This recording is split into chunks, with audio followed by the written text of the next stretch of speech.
do it because they think it gives pleasure, because they think it will help them escape realities, because they think it will help them be part of a particular society. So give them education. Let them know, no, this would not make you escape realities. Your realities are still going to be there. Okay, maybe parents fight at home. We've seen people that have plunged themselves into some of these things because of the issues that they have at home. But then you smoke, or you abuse drugs, you take alcohol, would not stop the things happening at home. In fact, I think the opposite is true. So education is the very first thing. And when we talk about education, let it be introduced from our very beginning of education, from the primary schools, junior schools. Let them know, let them be taught in their own languages. Our problem, however, is, I would want to digress a bit. This is still on topic. Our problem, however, is sometimes we tend to stick pretty much to the English language. Our people in those schools, most of them, they do not understand the content of what you're saying. You might be saying a brilliant thing. They don't understand. Please use the local language so that they understand the realities of these things. Because children grow up with what we tell them. They store them. So it is important we pretty much nurture some of these things in our kids, and they would grow with them. Skill development. An idle mind, they said, is the devil's workshop. Most of the people that have ventured into abuse of substances is because they are idled. You are there, nothing to be done. You are not busy on anything. Who among us today, even if you are an abuser of a substance, today, right now, who would be abusing substance here? You cannot, because you are busy doing some other thing. Right now, I'm busy talking. The speaker is busy trying to monitor this house. You will not be able to, he doesn't have the time. So if people are engaged, they are given skills, you are a tailor, you are at this, you are at that, you would be busy. You would know I have things to do. If I take this drug, perhaps it will take me hours before I will be able to regain my consciousness, and I will miss a lot of good things. So alternatives, things like sports, recreational facilities, helps people. That is also part of engaging people. Youth, when they have, you give them, those that are interested in football, for example, those that are interested in running, those that are interested in tennis, those that are interested, you ensure these facilities. So some of these things, or most of these things that I've mentioned right now, might be directly related to the government. Because one, you might not be able to, as a young person, you might not be able to ensure those facilities are present in the country. Of course, you can participate by advocacy like we are doing, but then you would not be able to physically do it on the ground. But then we have a role. These people are our friends. These people are our families. These people are our younger brothers, our whatever brothers. That's what they are. We can still talk to them. They would understand. But our problem is, if you are not on the street, you are not at the ghetto, you think you are better than everybody at the ghetto. That is the problem. And it is time we did away with that. You see the people at the ghetto, know that you can end up the same way. We do not want that. But the same thing can happen to you. Because the same thing that forced that guy to sit where he is sitting could be the same thing, even though you know the things. We know, people know, this is the next topic, I will not want to get into it, but people still know, a lot of people have died on their journey to Italy, irregular migration, they've died, people are still going. People are still going. So some people already know the realities of these things, but they could not still escape them.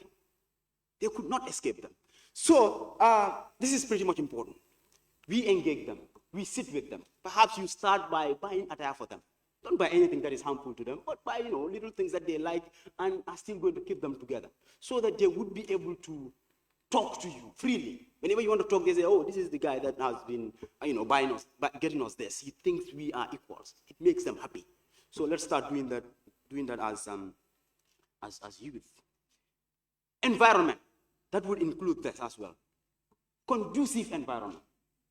This is, again, our responsibility, and the responsibility of the government, the responsibility of the parents, the responsibility of everyone in the society. when the society, when the environment is not conducive, what happens is the elders are not the people that would feel the impact most. The ones that are coming. The ones that are coming, once they come, they will open their eyes in that environment. And you will never, ever be able to change them. Because they would say the sorrel would grow up with its bitterness. That's what will happen. And if that happens, you will not be able to take the bitterness back. So the environments would need to be sanitized. We will need that a lot. You know, I spoke about early interventions. So I would again want to give you a bit of something here. Honorable member, I think you might want to wrap up. Okay, then that's all right. That's all right. Oh, okay. So just quickly. The Drug Law Enforcement Agency, amazing institution. They've been doing a lot. They've been amazingly working. If you've been following news, you know they're trying. The Gambia, one of our problems, we lack facilities. We do not have some of these materials to be able to operate. But then in the other countries, what they are able to do, we are still able to do them because of our forces. That they are doing amazingly well. So they give us some data. For example, it was published by the Point newspaper on the 27th of June, and also published by the Voice Gambia newspaper that is 27th of June. 113 cases of coups, because coups is important, so I will not be able to wrap this up without mentioning that. 113 cases, you imagine, coups that started, I think in Celerion, I stand corrected, but in Celerion, as far as I know, finds its way here. We know it came in through the borders. 113 people. When it happened there, we know what happened to those people. You see people walking and falling. My brothers, my sisters, what enjoyment can you derive from that? You taking something, and now you want to walk, you fall. You taking something, you want to swallow your own. You taking something, you die. But people still have that. They think there is going to be a positive euphoria after taking that thing. And out of that 113, 11 people have died. 11 people. So this has a CFR of 9.7%. That is the case fertility rate of 9.7. You see how quickly it can perish and take the lives of the entire nation. If people continue to do this, our youth's lives will be taken for nothing, and we would live in agony and regrets. So thank you very much. Thank you very much, Honourable Member for Brikama North. That was a very wonderful deliberation. Indeed, the issue of substance abuse is a very critical issue that affects the lives of young people. Thank you so much once again. Honourable members, since it was a matter of the day, or it is a matter of the day, we wouldn't consider the motion, and we will therefore proceed to hear the contributions from the rest of the members. So, honourable members, if you're interested in contributing on this very important matter, please you can raise your tag. Thank you.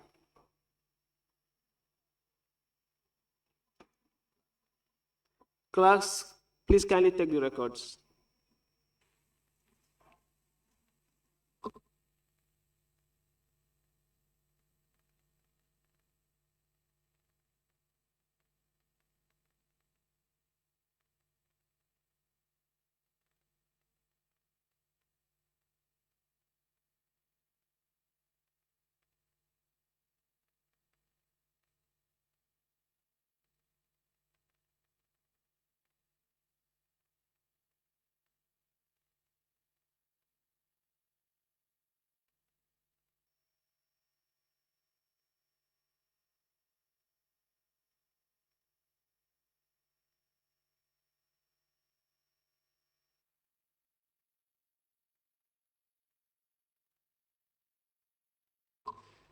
Honourable members, as the class continue to take the records of the honourable members that will contribute to the discussion, I would like to mention that since it's matter of the day, if you might want to spend approximately 3 minutes so that we can be able to discuss on the matter on time, and then proceed to the next item on our discussion today.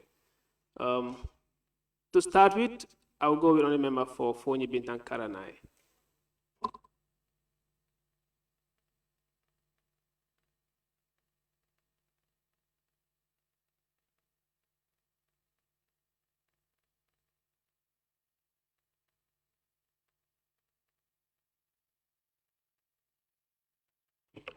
Assalamu alaikum wa rahmatullah. Honorable members, Honorable Speaker. First of all, as the matter of the day reads, the role of government, young people, and other partners in mitigating substance abuse and its related ramification on our development as a society and a country. We know drug usage, as the motion reader mentioned, is hazardous to youth development. Once we are engaged in drug, it retards the development of young people. Here, our role as young people, first I will start with, as I am a young person, and our role in combating this or helping in mitigating the use of substance. One of the things is, and we have to be engaged in education and awareness. If we are engaged in education and awareness raising, through that, we will be able to be enlightened on how this drug, when they are used, the dangers it will have on us, and then how we are going to cope with it. Also, peer support. Many people who are very lazy or who are engaged in drugs, most of the times they don't have that peer support, much peer support that will try to discourage them from the use of these illicit drugs. Because engaging with individuals who have very narrow vision, or they do not think much that, in achieving in their other careers, or those who feel that they are almost off track, especially drop out from school or being in the ghetto or whatever, tend to involve in drugs or substance abuse more. So if you have individuals who have greater vision, peering with those people will be able to inspire you to improve, and then will help us in mitigating these kind of issues. Also, the government, the role of the government in helping in mitigating the use of substances. One of them is the government should always create public awareness campaign. This campaign could be through the medias, okay? Or even including in the curriculum. Because as we know, when you pass through the different curriculums and then these issues are into it, it will help us to, it will help those who, before you involve into it, already you know the consequences of it before you venture into it. So that will help to retard it. Law enforcement. We have the drug law enforcement agencies, okay, who can always try to push it up to ensure. Thank you so much, Honourable Member. May I now call on Honourable Nominated Member for Persons with Disabilities. Point of observation, Honourable Speaker. Yes, Honourable Member for Serekunda. Yeah, I just want to suggest if we can increase the time to 4 minutes, because this is a very crucial matter. I think it's very, very important to have the substantial time to be able to deliver on the issue. Because my people have been crying on this issue for quite a long time, and I know that applies to each and every honourable member here. The 3 minutes will not do us justice like yesterday. We couldn't deliver, honestly. Yesterday, I couldn't sleep, honestly, to be honest. Thank you so much, Honourable Member. That's a very important suggestion. But we just have to also remember that time management is very important as far as the process of the National Parliament is concerned, considering the tone of issues we are supposed to discuss. And I think if the honourable members go direct into their submission, we should be able to put out all the things we want to say within 3 minutes. So I would just beg your indulgence that we maintain the 3 minutes. Thank you. Honourable Member, you might continue. Thank you, Honourable Speaker. Good morning to this House. Okay. We all know that substance abuse has been wreaking havoc in this country. As of August, a total of 139 cases has been recorded of Kush, and a total of 13 deaths. This is something really worrisome. We all know that kus is a foreign substance, isn't it? One thing I believe that the government should really do is to ensure that our border security is tightening up and modernize mechanisms of what? Ensuring that materials or substances coming into this country are tested and verified to be safe and secure for our youths. Under the Section 28 of the 1997 Constitution, it clearly states that it is the role of the government to protect children and young people from what? Abuse. One of the things it clearly states is that protection of youth from abuse. This is not just physical abuse. This really includes what? Substance abuse. Okay. So one thing that has to be done is, you ask many people why they're involved in this drug usage. They tell you, it's because I am stressed, I am depressed, or whatever. So I believe that situations like depression, anxiety, these are things that have to be taught in our schools for people to identify that this is what I am going through, so that they can seek medical attention, because medically, anxiety can be controlled or treated. Depression can be. You do not have to result into what? Substance abuse. The most important people, I believe, when it comes to curbing this substance abuse is our society. What we need to do is sensitization. We need to involve our religious leaders, our cultural leaders, our women groups. They need to be sensitizing these young people. People sitting in the ghettos, what happens? Most of us tend to what? Shy away from sitting with them. But we need to have the elders being around them, telling them the dangers of these substances, engaging in meaningful conversations with them. And this would really, I believe, help to curb what? The spread of this substance abuse. It is deadly, and it is high time we find different mechanisms to use, because the old mechanisms we've been using have not really been working. For first-time offenders, because when it comes to the judicial laws, when people are tried with drugs, people involved in drugs, mostly what they say is, okay, these are first-time offenders. So their sentences tend to be lighter. I believe that should be done away with. Thank you so much, Honorable Member. I now call on Honorable Member for Fonyi Bondale.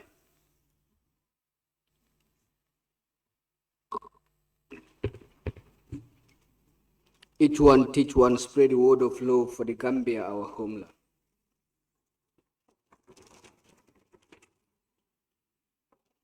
Honorable Speaker, thank you for giving me the floor. I really have the belief that for us to go as a nation is a collaborative effort. Akumada ko puru nga banko soto miyalon ko abe tankala nying sirama fengol la yuso la nga siloli yele miyalon ko mbe kalaka nyo kalamutandi nga kalaka mbe kalaka hamo soto puruka ke sama alfalti miyalon ko be tarra silo kam miyalon ko abe tilindi nyinde kala no ning na security force all mang ime support. They need that proper support so that they can be on that right direction to fight whatsoever drug or to stop whatsoever drug is coming inside the country. That is one. Two, is a role, or it should be a role, or it should be a tool in our hearts that as young people of the society to be that inspirative mind to always discourage your fellow young star to leave the side of negative tools and concentrate on the positive part. Because if I believe every young person will want to be a role model in the future. So you wanting to be a role model in the future, you have to be somebody who will stop the negative part and concentrate on the positive part. And the last part is, in our homes, sometimes we will see young people doing certain things. Instead of to advise them, you will say that, he is still young, when he grow old, he will change his style. No. Starting from the lower ground, inspire them, motivate them, tell them that they are value in the society, so that they can be that people who will continue to inspire, motivate, and encourage the rightfulness of the society. Our religious leaders, it is very, very important that you put this in the, Friday sermons or in the churches, so that you can tell the young people that stop the using of the drugs and concentrate on things that will inspire, motivate you today and motivate you tomorrow. Thank you. Thank you so much, Honorable Member. I will now call on Honorable Member for Lower Nyomi.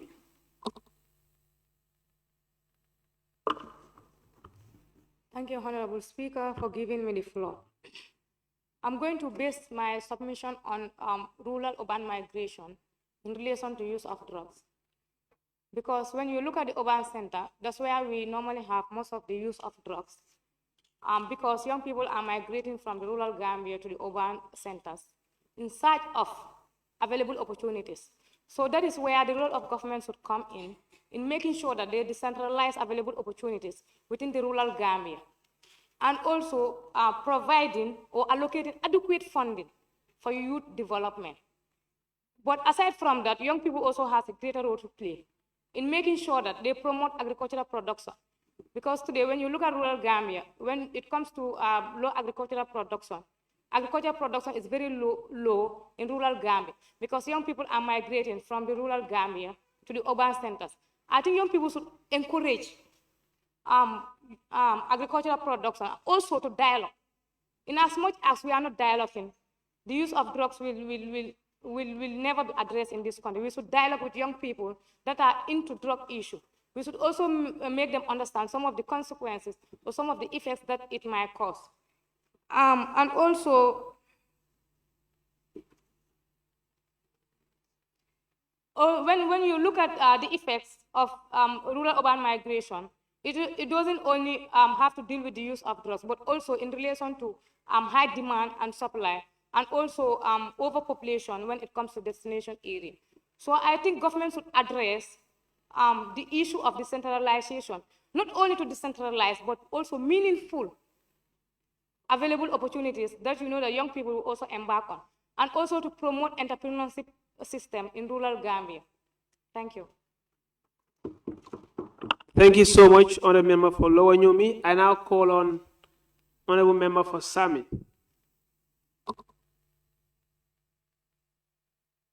Okay. Could we please have Honorable Member for Serekunda?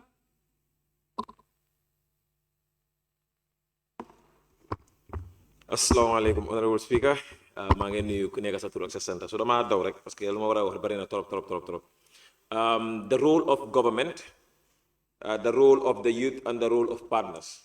Tey soo xoolee rôle yi government dafa rëy dafa doon loo xamante ne lu rëy la parce que government tey ñoom leen tànn teg leen si suñ boppi réew mi di leen fay suñ taxi pour gars yi mën a doxal réew mi soo lu rëy la te suñ xoolee lan la gars yi defangut dikki bu ñu xamee suñ boppa ba léegi danoo ne establish what we call a drug law enforcement agency, which was the former drug squad.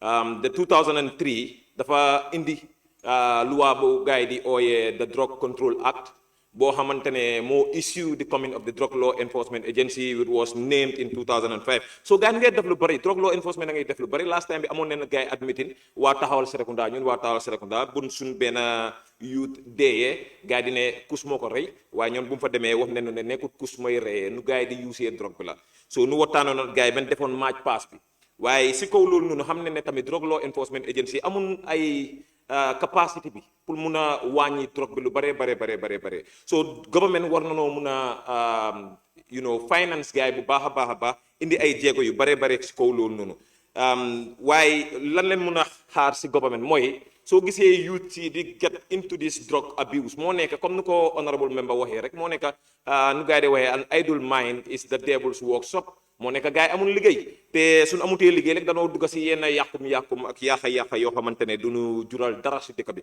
suñ ñëwee nag si rôle youth si ñu doon def lu bari benn si national youth parliament bi ñu ngi nii tey di waxtaanee lu mel nii ba waa réew mi yëpp duñu déggaat àdduna yëpp foo ko fekk rek soo ñëwee tamit si civil society organisation si gars yi ñu ngi def lu bare ma starté ko si taxawal Serekunda rek boo xamante ne c'est community association ñu ngi def lu bari si kaw loolu noonu ñu ngi gis KMYC si commune of the neck of bi rek ñu ngi start a campaign outreach boo xamante ne constituency at ward si biir KM gars yi nañ si benefit na peut être dem neen waxtaan ak youth ñoo xamante ne noo nekk di smoke taay bi ak di use cocaine bi gars yi wax na lu baree si kaw loolu waaye lu si gën a fës rek moo nekk gars yi amul liggéey te loolu dafa important trop gars yi ni ngay wax tamit skill nañ ko war a jox gars yi léegi-léegi ay table yu ñu taxaw nii yëpp are not produced by Gambians lii nii yëpp Gambien yaa ngi koo produce tey lu mel ni Arts Academy boo xamante maa ko nekk di leet yii yëpp nañ koy defar nag gars yi empower gars yi loolu noonu daf ñu jàppale trop si kaw loolu noonu nag lu war a dem si loo xamante ne mooy solution because suñu waxee ay problème danoo sonal fii suñu bopp te youth si am nañ solution bi benn na gars yi empower youth yoo xamante ne ñu si business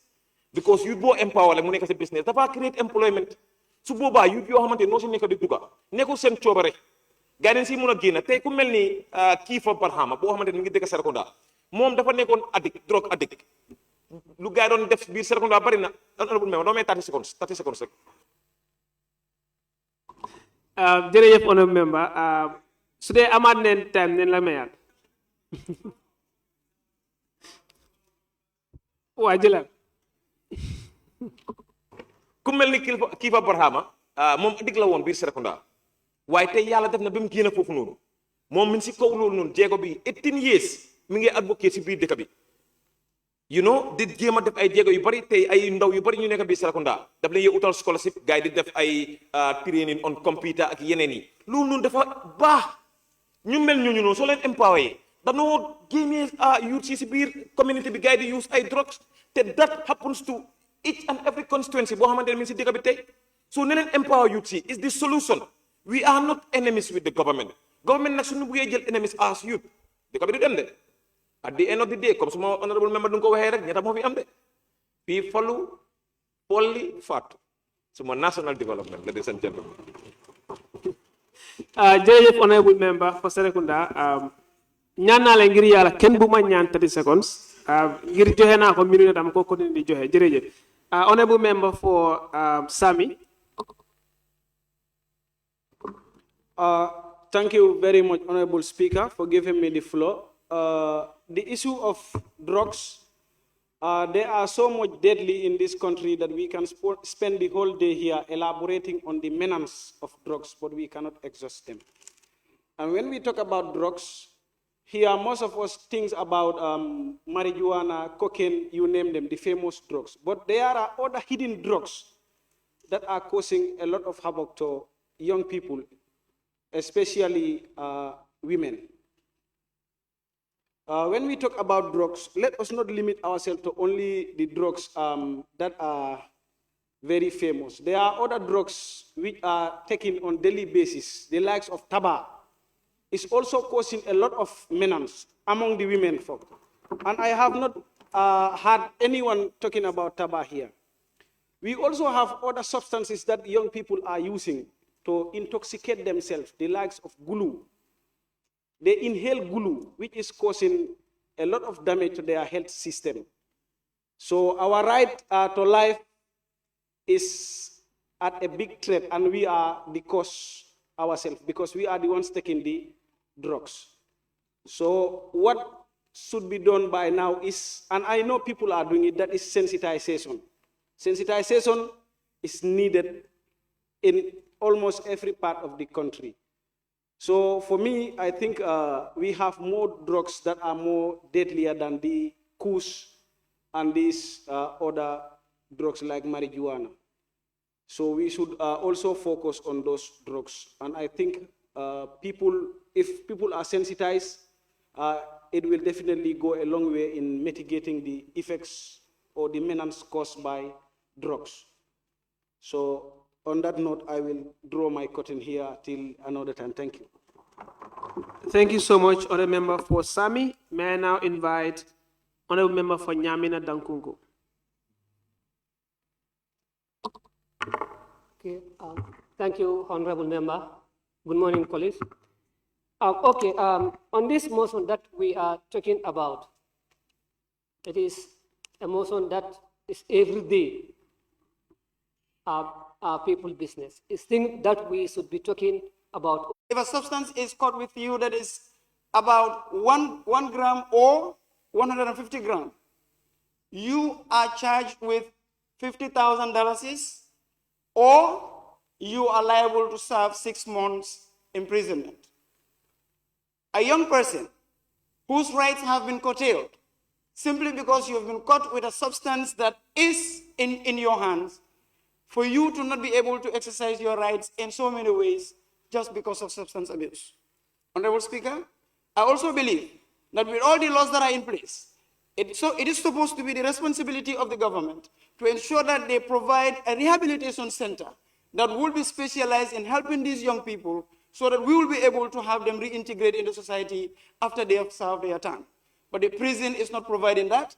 There are no specialized rehabilitations in the country. And so whenever a young person is caught with a substance and is seen as someone that is addicted to these substances, there is no support or help from the government. What we can do as a civil society and young people is to advocate for strong policies, but more so for government to establish strong institutions that will specialize in helping these young people reintegrate into society. I rest my case. Thank you so much, Honorable Member. May I now call on Honorable Member for Lower Badibu?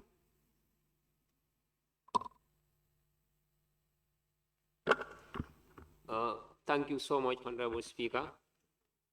This topic is very, very important, as many people have already delivered. Perhaps I would like to take another direction on my deliberation because some of the points that I'm going to say have already been said. So my own area, I will talk about like drugs that we are talking about, or the substance abuses that we are talking about are not made in the Gambia. Most of them comes in. So when we are looking at this, we have to be very much honest to ourselves, and then we look at it at a very crucial manner. They enter through borders. So there is a lapses that we need to strengthen in. I have this quotation from one movie that I watched. They said like, if you cut out the animal tail, they will turn around and bite you. But if you cut out the animal head, they can only walk with tail. So the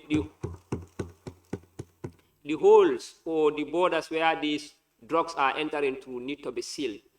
We should not have any room for that. Drugs should not enter in the country. We should be very, very serious.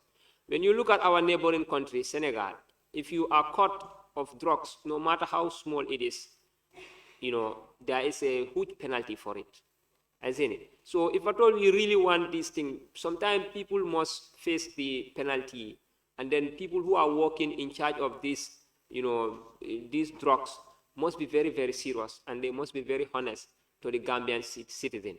Because if they permit or if they allow little money to allow them to this drug to enter in the country, it has a huge impact on the society.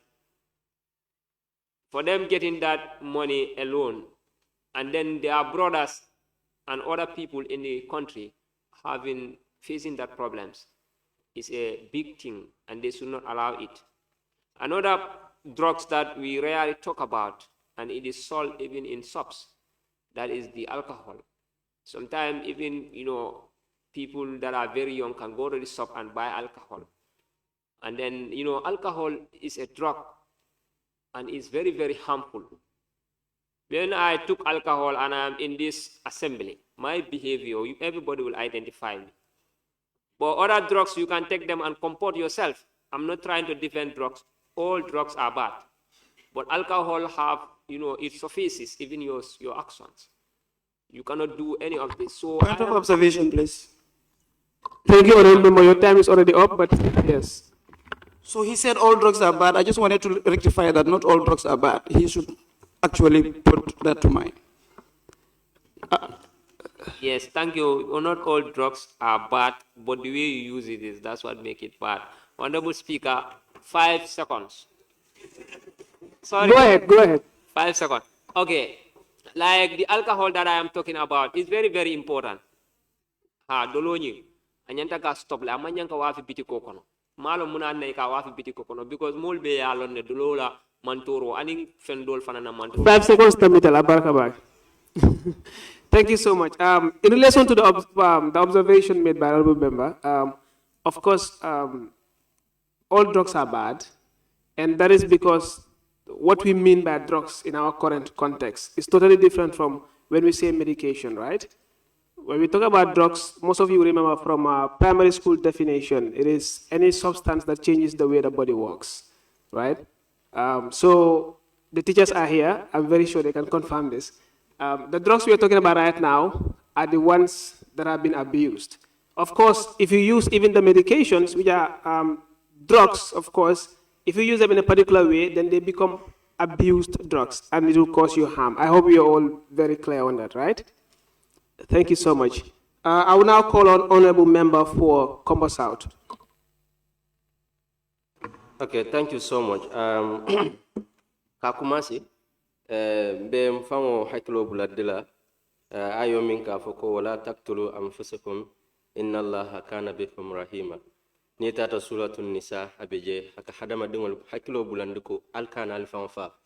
Ni nara jube na mkoteke, Cambridge ko ifana nene research kaitandi ko dunia la population o minketa 70% of the population e baby nala tarala baden demol so ntol mimbe Kombo South drop bembatandi kanyami wodol mukulete miyan ko bala fawar bari yembula do ko la as national youth parliamentarian al talna la mole kacha on the 28th of October kabirin ninna mole constituency consultation also ngakumo mi moy that very night mbenna bun kono akolata ko musuye kon so nga finti mole mim fon na mitindula lafta kata wala jube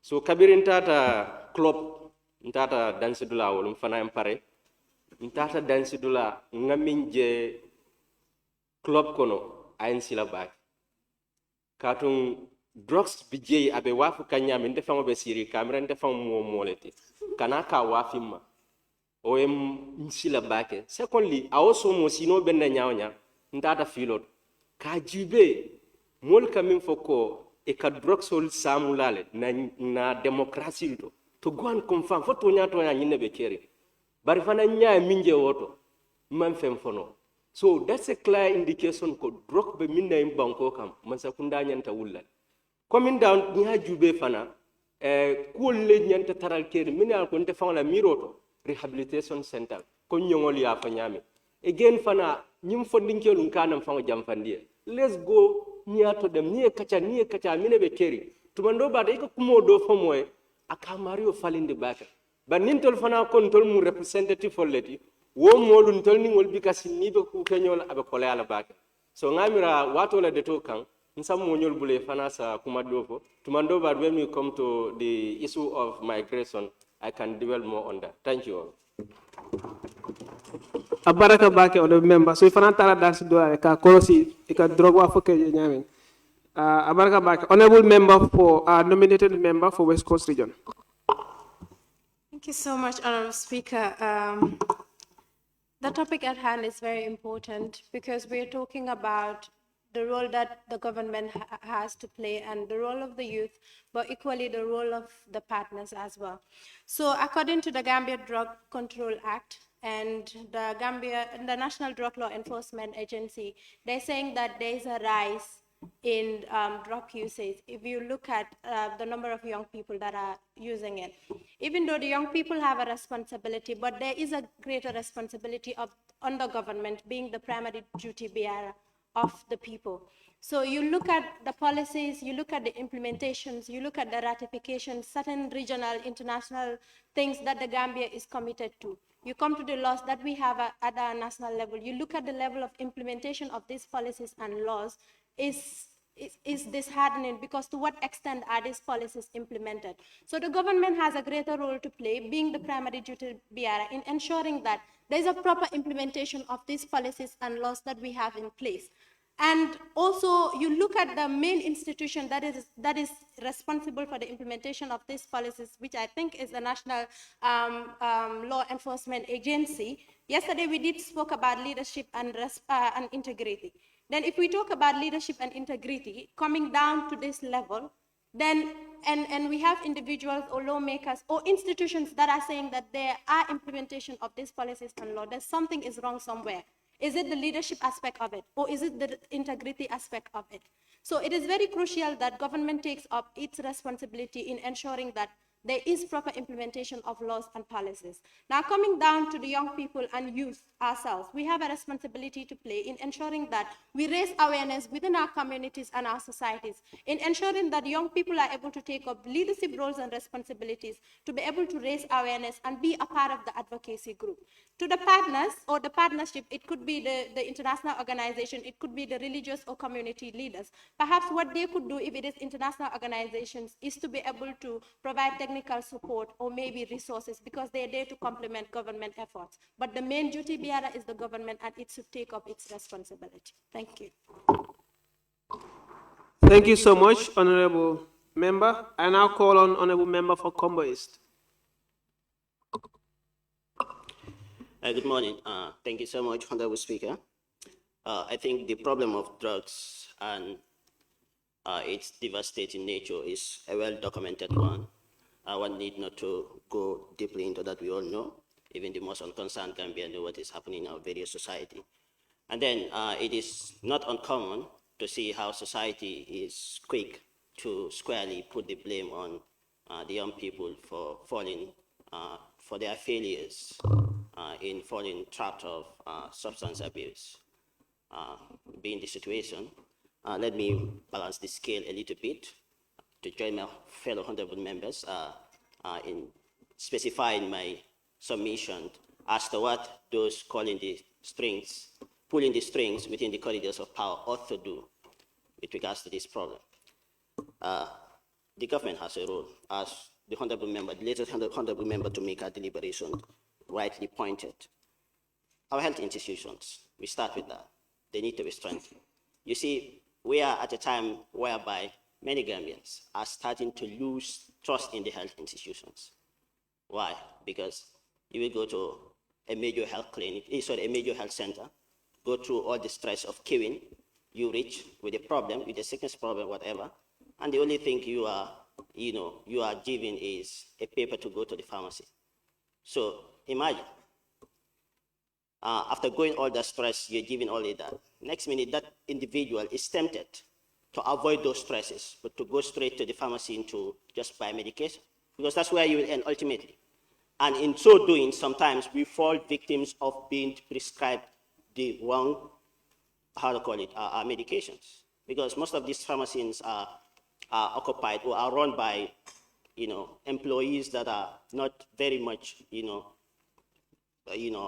familiar with the, let me just say, they are not experts, when it comes to prescriptions of drugs, because we all know how, sometimes business works. The experts are too expensive to, for the owners to afford, and therefore they go for people that can just do the work, in whatever means possible. And that is a gap that needs to be filled.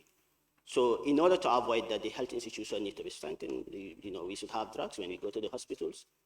Government must ensure that is the case, at least not, 100%, but, let's just say about 85% of the time when you go with a problem to the hospital, you have drugs, that you can address. Not every time you go and then you are given only a paper to go and buy all the drugs that are prescribed to the center.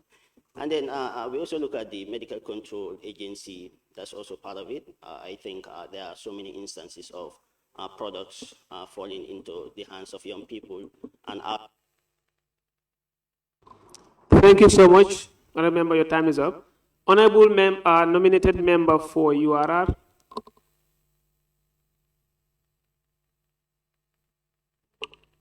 Thank you very much, Honorable Speaker, for giving me the floor to give my submission on this important topic at hand. First of all, in Gambia, we all pass a stage where we say prevention, because people have already started taking the drugs, people are taking the drugs. Now our role is the strategies that we should take to prevent the harmful effect that these drugs can cause, and how people can, those that did not start, how can they prevent themselves from taking this drug? Mitigating substance abuse is a big role for everyone. The government has a role to play. We as the youths has a role to play, and every other person has a role to play. In the Gambia, it is very disheartening to see the situation that we are in when it comes to drugs. How many of our youths are suffering from this? What is the problem? Why are they doing it? I cannot say the government make policies. They decorate policies and place it there. The policies are already there, but the implementation of those policies is the problem. Even if the policies are implemented, what is the grassroots level that is causing the youths and other people to start taking drugs? These are some of the things that should be taken into consideration. Most people have talked about rehabilitation centers, and that is one of the most important things for the people that have already started taking drugs, because it will help them to prevent themselves from the abuse, the further abuse that might happen from taking of those drugs. The government should have support services. The government should provide funding for youth organizations like the National Youth Parliament. We are all here representative of our own constituencies and regions. How many of us here will say, I go to the community, talk to my people, tell them the importance or the effects of drugs, the importance of staying away from drugs? Do they even know what they are taking? Are they taking it because people are taking it? So we need to, as youths, we need to advocate and give fair education to our fellow people in the community. Because if I go to my friend and explain the effects of drugs and what it costs to the health of that person, I'm not sure the person will like to do anything that will cause him harm.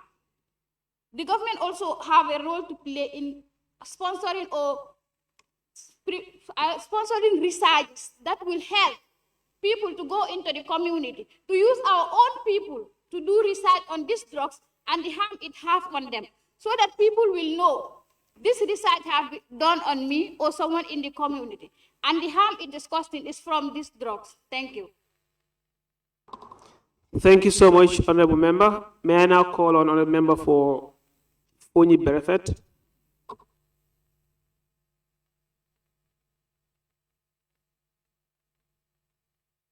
Today, we didn't just gather to debate, but we are discussing on issues that are confronting and are present issues that are currently affecting our country. Now, when we look at the role of the government and also us, the youth also, that is where I will put my focus on. And also looking at the ramifications also. These are issues that are hindering our progress as a nation. So the role of the government in ensuring that drug abuse is mitigated, the policy formulation. We have good laws in the country, but now, as we all know, implementation becomes the problem. And as a government, in as much as we put certain things in our policy, we should ensure we implement those ones. When we even check tobacco control, the policy said, but yesterday they still continuing. And then sometimes also even in regards to arrest of these cases, sometimes arrest, and these are issues that shouldn't be done. The honorable member for Combo North, Honorable Manyang, South, sorry, have discussed Akata nightclub water. Hardly we hear Ikoemo arrest nightclub because of drug. And I can use the Kenege. When we also talk about football also, democracy, do we have a place in the Gambia where you can use drug anyhow? And in democracy, football committees need to ensure they work with security officers to ensure more arrests. But in as much as some of these things are not done, it will continue to hinder our development. And the ramification to this drug abuse is very severe in the country, and it continues to affect our diminished educational performance, and it also increases the crime rate also, and also it also affects our formidable strain on our healthcare service, and on, in fact, our dilapidated healthcare service. When you even check the tanka service, that is all, because sometimes some of the youth are also there. It's as a result of substance abuse. Now, when you even go there, the conditions, the facilities that need to be there to make sure take care of these people are not even available. How many times do health ministers do normally go there to ensure facilities that need to be there will iterate? These are issues that need to be, and also their rehabilitation also, sometimes it becomes a problem. So the government and also us, and also in our various communities also, our various coming the new 5, you know, to no matter 15, 20 years, control. So the parents also have a role in this, in ensuring they monitor the people that used to move with their kids. It is Sudo 1, Sudo 3, and also someone has tobacco, sign kill from tobacco mal, Musola Nisima Kola. And it says, Niba Maga, they come like Kayaldo, and some say because for Kaya. Abaraka Bake, honorable member, Nene Malon ko Kel Fananka Male. Yeah, I can give a brief discourse. It is important. No, Along how it is affecting, because we have did a little bit research on this. Maybe it will guide the honorable members. Okay, honorable member, you might use 1 more minute to dilate on that. Thank you. Okay, thank you. So in regards to Musola Nisimankwala, because already ni Musola according to what we had or what we get from some of the people, now imagine Nita Koke, it came up, what on Dokola, but I don't know. Wala energy to sila. Now sometimes one eko ka follow if and also niyama eko with energy sort. And then also keodol falamikama eko niyama your private would also become very big and they enjoy that. Now this thing is really going to put havoc on our reproductive system. Because when you continue kama, it will affect your reproductive system. It'll spam you then fertilizer because when chemical it will get in contact with where your sperm is being produced. So if sperm and fertilizer, the egg that is there, it will not be able to fertilize that. And now to build the future of the Gambia, it means our population size, instead of us increasing, it will continue to decrease. So thank you very much. Honorable member for Kantora. Thank you very much, Honorable Speaker. We are talking about a very important topic here. And if you ask many people the cause of substance abuse, they will immediately tell you peer pressure, easy access to drugs, idleness, and high school dropout rate, forgetting that there is another driving factor of these causes, which is poverty. Because poverty has the potential of denying children and youth of adequate family care, quality education, and this will lead them to drop out in school or graduate with poor performance in school. And where's the skills that will make them employable in our society? And therefore, this makes them idle in the society, jobless, and for them, they're already ashamed that they have failed in life, they have failed in school. So what next? They will start associating themselves with people that are like them. And who are those people? Are the people in the ghetto? Are the people in nightclubs, like the Honorable for Combo South said? In the nightclubs, you are free. There you will be in false paradise because all kinds of substance abuse will be taking place there. And Yajibe Nyunkumadal, Foria, because the Ninjama Bije, Munga Yin Drokol Ma, Yajibe, they are from poor households. Because J, either don't be J for a Sokono. If you space to see the laugh on the jailers Bunkono. So all they spend most of their time outside. Because Bunkono, the only time they come is to sleep. And in other lala is sponge in the salad yela. Someone that always salad. Even if you want to have, how to call it, a siesta, it has to none.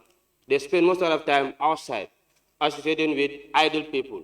And sometimes, even to study at night, it okay no. How do you expect those children to perform in school? It okay no. Because they spend most of their time in outside, and sudo fana ibuke lano. Some don't be jefon. If they still start to go for sudo ba, yalo go mobe la. Then there is space for them to sleep. They'll come back home and sleep. In the no menda okono. O da kata la karamunto de. Ano fana nya meda nya filter. Anyon abula la wol nom. And jama bije wala ganyin drug abuse ke. So therefore, let us consider the root cause of this problem, which is poverty. We are always tempted to talk about the problem and prevention and what is the solution. But if you want to get a possible solution, I think let's think about the problem, which I think, the main cause of the problem, which I think is poverty. Thank you so much, Honorable Member. Your time is up. Thank you. Honorable Member for Basse. Honorable Speaker, Baraka Bake, Katu Mediama Munajawula Matters of the Deity. Congo Kumalali Afanyaming, Mumbe Kus, Wolve Kas. Mumbe Faninko Obrandi Combo, Ole Faninko Obrandi Basse. So a bay killing. Ndala Diamo Bida Damento, Wolong, the drug control strategy measures. Mialonko, Wole Belari. Hani sign, Masakunda and the Kataku Kelele. Because near Masakunda you are Wartale. But in the local government act sotole, Mialonko, Masakunda, Rimul Mulbe Sadolto. Ibijele, so abulwa kunale. Yes, mentia because honorable number sold dolia for Jenny. Porous borders. Tonyalo. But what those porous borders ben ye nyaonya, Ndebora Satol leto. Or visit silver series Satolto, Pusatola Natotal. So Sato Munafunical Mialonco, Nibo Drocono, Eva Batalocono. So Vidi Silsi Fair Canole, Puru is more Mutaye Coros, Ibo Kolmuna or Satoldo. Now Bokumala Baken. Dofana Kumatan first time upon this. Honorable member. And enough funding call. Ndela biro this first time offendal. Bala famanya na tarira kuoto. Kalu nimbala fata raje. Umurula ko dem back to the society. Kita society patandi. So flexibility nying. Wala nyanta bola. Niye kuge muyan ko iluwa tinya. Luwa nyanta tamale kanne. Bala famanya na tarroto. So honorable speaker, mala fika mola wato jani. Bari kumala kumajama bijan nafa mumfala molio fole. Abaraka baga. Abaraka baga, honorable member for Basse. May I now call on the honorable deputy speaker? Thank you very much, Honorable Speaker, for giving me the floor. First of all, I would like to thank the Honorable Member for Brikama North for doing justice to when he was really presenting the motion. Honorable Speaker, as a country, we have, like what we are seeing right now, we have two measures in addressing drug abuse, and that is punishment and prevention. A lot of times, you see our approach in curbing drug abuse, the usage of the abuse and usage of drugs in this country is either people are arrested and punished, or we are, engaging young people in our constituencies, in our homes, and in our communities to ensure that they do away with this. However, we have a section of young people who already started the usage of these drugs. They are already addicted. As a society, what do we do with those people? They're in our communities, they're frustrated, they're marginalized, and it is getting worse for them. And in the process, they're influencing other people to also join the wagon of abusing these drugs. And I will always emphasize on the issue of rehabilitation, because as a country, if we strategize and have prevention mechanisms, punishment mechanisms, but also rehabilitation mechanisms all together running simultaneously, what this will do is it will mitigate the demand of the usage of these drugs. And what happens when demands are cut? The supply is dead. It's not going to happen. It won't be a thing. So by doing all these things simultaneously together, we are killing the supply of drugs, and we are also killing the demand of drugs in the country. And this is something that we really need to start thinking as a country. The other thing I want to talk about is many of the honorable members have talked about the lack of psychosocial support services in the country. As a result, young people seek refuge in the usage of drugs. Because every one of us that is seated here today, the end goal is to realize self-actualization. And you look at Maslow's hierarchy of needs, where you have the self-actualization at the top. You have, you have esteem. You have, wanting to belong. You have the psychosocial needs and all that. At any point as young people, we feel, we have not fulfill any step of this self-actualization, we tend to, deviate from our purpose. And this is why it is important as a country, we have psychosocial support services. We already have youth centers. We have places. It's not like we don't have places. We have our youth centers. All we need to do is, equip these youth centers with people and with facilities to ensure young people are able to use it. Lastly, as a country, yes, we have Tanka Tanka, but what is stopping us to have a special facility that is only specialized in rehabilitating people who are already addicted to drugs, so that we... Thank you so much, Honorable Deputy Speaker. May I now call on Honorable Member for Upper Fuladu. Thank you so much, Honorable Speaker. It's like most of the points that I want to discuss have already been said by honorable members. So I would just like to talk on the role of government in mitigating the use of drugs, that is substance abuse. Honorable Speaker, I believe that the government should prioritize mental health and substance abuse treatment in the national health policies. Because most of the time, as some honorable members said, I went to Tanka Tanka some time ago, and unfortunately, what they stress out is that having drugs even for the patients that are there is often an issue. It's often a challenge.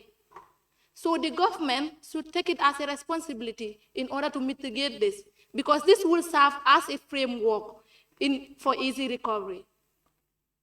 Another thing I believe the government should do, Honorable Speaker, is to ensure that they do a fact-checking in each of the pharmacies that we have across the country. We have so many pharmacies in the country. And I have seen a scenario some time ago when I went to the provincial Gambia. A particular man was given a wrong prescription, which almost led to his life.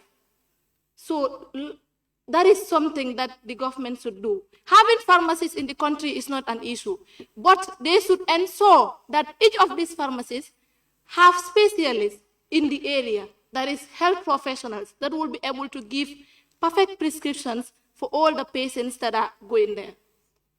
Another thing I also believe is mental health. Comprehensive education on mental health on substance abuse should be inculcated in the curriculum.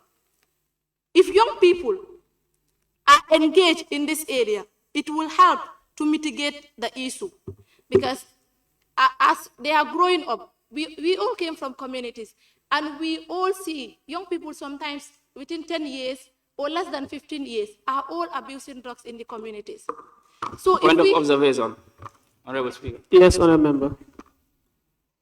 Okay, yeah. Yes, Madam, thank you very much for the deliberation. It's very important. Yes, Honorable Speaker, what I would like to inform the House is like in the introduction of substance abuse in the curriculum, it is already there in grade 6 science. There is a topic that is talking about substance abuse. And in addition to that, like for it to be widened, or for it to be thrown down, like for it to start at grade 2 going upwards and to be moved, to be increased like after grade 6, when you go to grade 7 or 8, 9, or you have it in from grade 6, you have it in grade 8, and maybe have it in grade 11, something like that. But it's already there in the curriculum, science grade 6. Thank you. Thank you. Okay, thank you so much, Honorable. But that being there and not effectively used have no sense. It's like it is not there at all. So what I meant is it should be inculcated there. And if it is inculcated, it should cover the risks associated with substance use, as well as promoting healthy coping mechanisms and life skills that can significantly improve youth behavior. So this is something that is not there, even though if we have it in the policy. But the coping mechanism part and also the development of the skills is what the government should also help in ensuring that it is included. Thank you so much, Honorable Member. May I now call on Honorable Nominated Member for PWDs? Thank you very much, Honorable Speaker. So I have basically two things that I want us to look at critically. I think that is the main cause of still use of substance or illicit drugs in this country. One is nepotism and corruption and nepotism, or bribery and corruption. Because we know that in the Gambia we do not have drug manufacturing industries in this country. So most of these illicit drugs that are introduced in the country are from somewhere, you understand? So the main question we should ask ourselves, how are these drugs introduced in the country? How do we examine the performance of our, border control, personnel? What are they doing to make sure drug traffickers do not have more chance to penetrate our communities? And the other thing is we need to do more of, advocacy, right? I could remember vividly I am part of a team that established an association within schools called drug-free clubs. So we try to make sure we educate students, those from the grade 7 level to grade 9 level, to understand the dangers of use of this drug. And in fact, in 2022, we organized a summer camp where we were able to invite about 100 students from different schools in different regions in the country. So we can able to educate them more. So they can able to understand how drug can able to affect or hinder their educational performances and even their health, in general. So, but we understand that, drug law enforcement agency cannot do this all by themselves. As young people, as society, as communities, we have a role to play. But, there is a lot of culture of silence within our communities. You know a ganja planter or ganja farmer, somebody into ganja plantation within your community. You know about them, but how many of us will even go and report this matter? We believe that is not important. If you report the matter, meaning you are the bad person. No, because if you report cases like that, meaning you're trying to protect the whole community. You're trying to protect the whole generation. So I believe there is need for attitudinal change within communities as well, so we can able to do away with these illicit drugs. Like one of the greatest rappers in the Gambia said, officer kamol kof atetonga kapof bualam. You understand? Meaning there are personnel within the security sector that are even into this. So if the traffickers knows about these people, they want to use them as intermediators. They want to use them as business partners. That is how drugs are mostly introduced in our community. So I believe contentment, it's very, very important. And the other thing is, I think economic disempowerment is one of the main factors that also leads to introduction of some of these drugs. The government should also look into how we Thank you so much, Honorable Member. May I now call on Honorable Member for Lower Fladu? Thank you very much, Honorable Speaker. Good morning to the House. I want to take us back to a quote from the Speaker for Brikama North, Honorable Ghazali, which says, an idle mind is the devil's workshop. Sorry, Honorable Member, who are you quoting? Honorable Ghazali. Honorable Member. For Brikama. Okay, I had to say Honorable Speaker for Brikama North. Honorable Member, sorry. My speech will like to take this Honorable House to two songs by two Gambian artists that give a whole explanation of where we are in the terms of drugs. One which is Mbatatale, Aliyalo Mbatatale, Mando Ko Soto, Mamvita Soto, Manifen Soto, Alimbula, Ngananyabon Sapa. So this is a proper statement. Youths don't have what to do. Youths are not involved in employment or don't have employment opportunities. Honorable Member, after your kondiroke, kafuko ibang doko soro manyana tina nyamo sawa. Okay, I'm coming to that point. Yeah? Okay, after you sit up man senayande. Okay, sorry.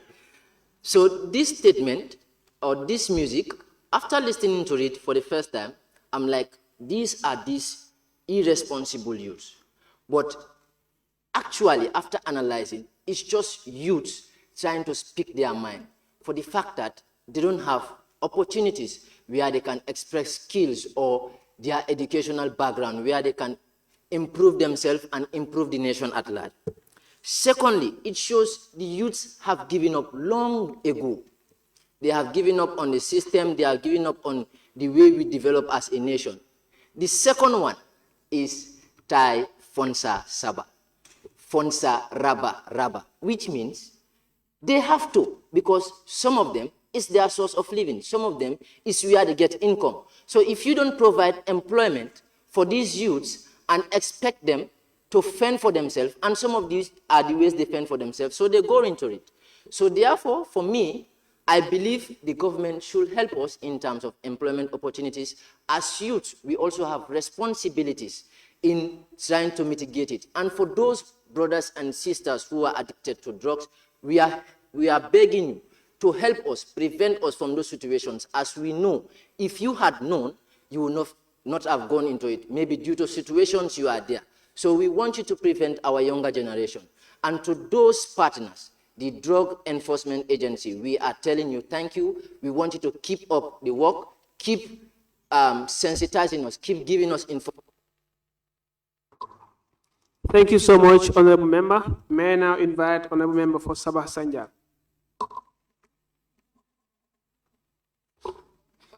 Sabaun Khairi, ya Honorable Speaker, Sabaun Khairi, ya Asdakai.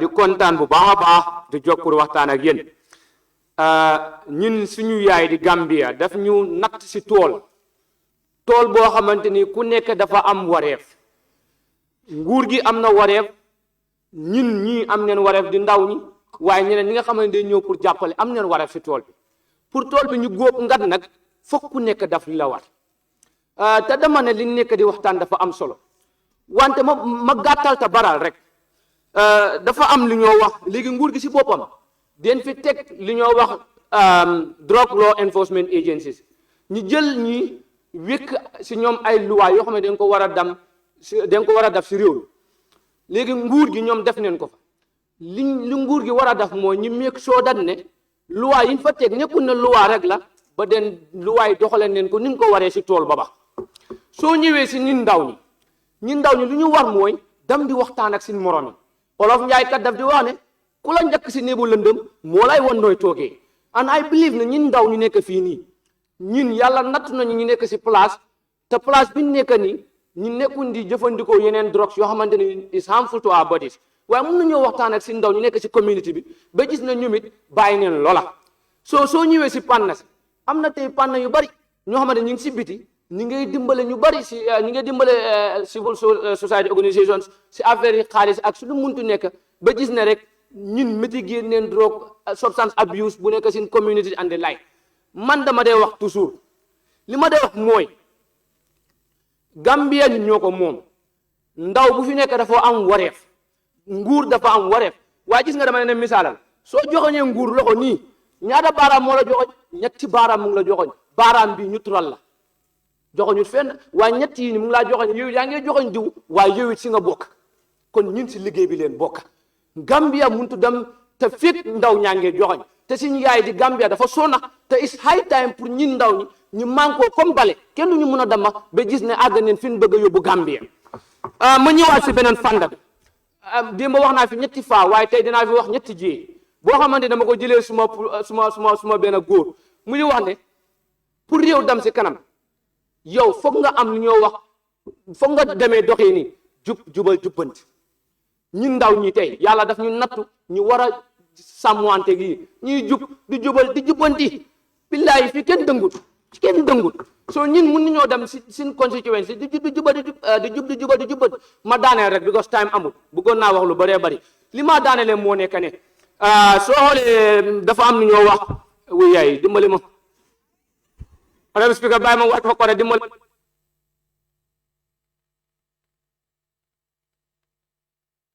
Honorable Member sa time bi jeex na jërëjëf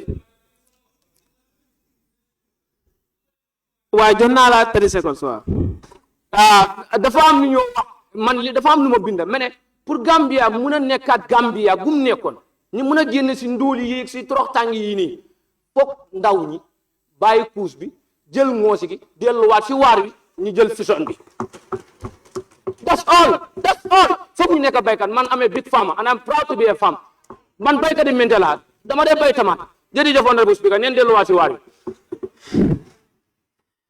jërëjëf honorable member jubal jubanti bàyyi kuus bi jël ngoosi gi dellu si mbéy mi waar wi jërëjëf ko li noo def mooy we will have the introducer of the matter of the day to do a roundup and also to respond to some of the concerns that are raised. Honorable member for Brikama North.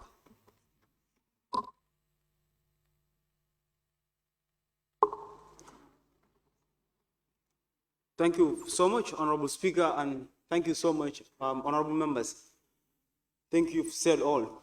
But before I begin, for far too long, I've lost confidence in my summary, but I just got notified that other people have also got, they've lost confidence in it. So I'm just going to quickly wrap this up. The members have really noted the importance of this and the involvement of the government, the youth themselves, and the other partners. And also they've noted the support that the security personnel would need in order to enforce the laws that are already existing, the existing laws, because most of these laws are already existing, that these things are not supposed to be happening, but they're still happening. So they need support. Advocacy for the young people to be involved in a lot of advocacy. We do not have to be tired, we have to be moving, because the minute we sleep, this country is going down, and none of us wants to see that, none of us. So they've also, rehabilitation centers, pretty important. We have none in the Gambia. You know, the Tanka is not rehabilitation center, it's a psychiatric center. So that has to be noted, and rehabilitation centers are pretty much important in order to help us do away with substance abuse.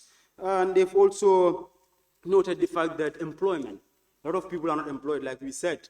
If people are idle, they do things that are of no use to them. Because, you know, human nature, human wants to be doing something. Human being is just like that. He wants to be doing something. So he has to do it. If he has nothing important to do, he will do something that is not important and that is perhaps detrimental to his own life. Guidance and counseling centers, that would be closely related to rehabilitation centers. We need these things. We need people, experts, that would be talking to people and talk them out of things that are of no use. Borders be fixed. These things come into our countries. Majority of them, 99.9%, I don't get this data from anywhere, but I'm saying it. 99.99% of these things that we abuse here, these drugs, are not from here, are not made here. They come in here. So the borders are supposed to be walked upon. Stop the sales of alcohol. Alcohols are freely sold. Maybe some of these other drugs, when you are caught, the personnel, the security personnel, they would, take you to court or somewhere. But then for alcohol, freely sold, you can just go to the shop and I can buy, go to the state house and drink it there. Nothing will happen. So that should be also looked into. And also nightclubs. People are freely doing whatever they want to do in the nightclubs and at the fields, like the honorable member for Combo South and the honorable member for New Bedford had mentioned. That should be checked. I think there should be existing laws that would govern. Perhaps to individually hold everybody to account would be difficult, but you talk to the people that are managing the fields, you talk to the people that are managing the nightclubs, ensure that they sign the document that if anybody does this in your club, then the club will be closed. They don't want their clubs to be closed. They want to live, they want to survive. So I think that will check them. And the Honorable, I would want to close with this.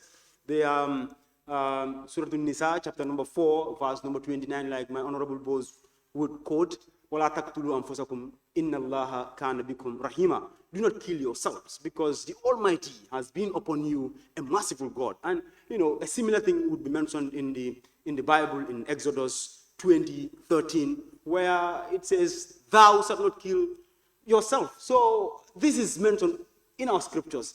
We here are either Muslims or Christians. So if our books, our scriptures are telling us, do not kill yourselves, why would we want to kill ourselves? Honorable member, I would want to wrap up here. Thank you very much.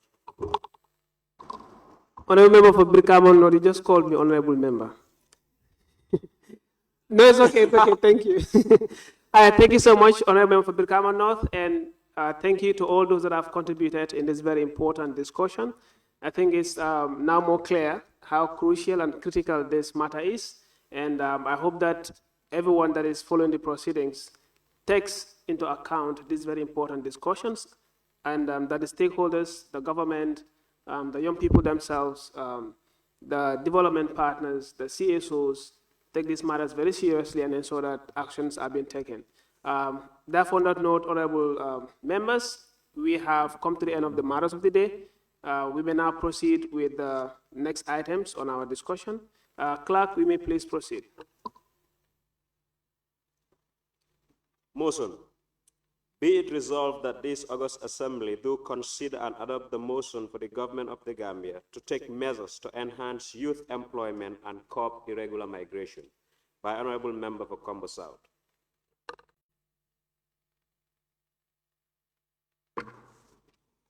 Thank you so much, Honorable Clerk, and thank you so much, Honorable Speaker. I rise to move the motion which says that be it resolved that the August gathering or August Assembly to consider and adopt the motion for the government of the Gambia to take measures to enhance youth employment and curb irregular migration. This is a very important motion, and of course, considering the demographic dividends of the Gambia, and equally the trajectory that we have been realizing in the area of irregular migration. To substantiate my mission, please allow me to use my gadgets in order to give more weight to my contributions. Going through that, irregular migration, commonly called backway, is a complex and dynamic phenomenon that becomes a significant issue in the Gambia. It refers to movement of individuals that occurs outside the regulatory frameworks established by individual state laws. These movements are driven primarily by economic challenges and the pursuit of better opportunities in abroad. The Gambia is among the top Sahel countries that has seen increased attempts, shipwrecks, and arrival of immigrants in Canary Island. Reports by National Voluntary Review Report GMC 2022.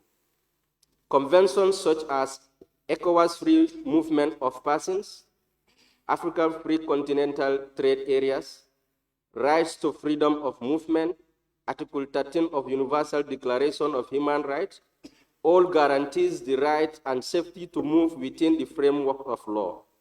Despite these guarantees, the government of the Gambia continues to mourn the trajectories of irregular migration.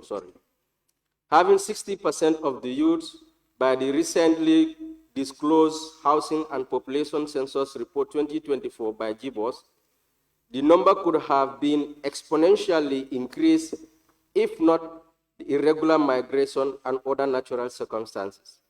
In 2023, extraordinary session of National Youth Parliament, the Gambia, the honorable members extensively debated and drew the attention of the Gambia government to curb the wave of irregular migration. We want to thank the government of the Gambia for improving on policies and bilateral agreements, such as Bilateral Labor Agreement, National Migration Policy 2020-2023, National Referral Mechanism, and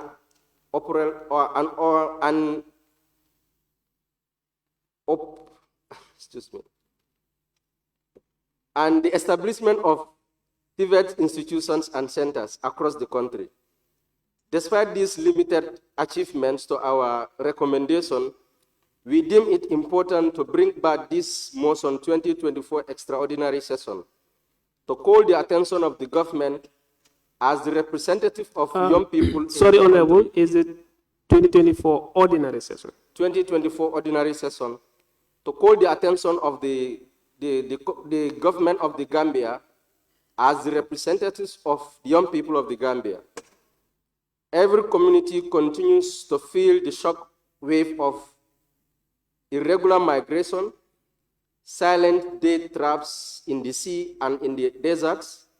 The complexity surrounding irregular migration in the Gambia reflects broadly social economic challenges. Sorry, Honorable Speaker, point of order. Yes, please, Honorable. Granted.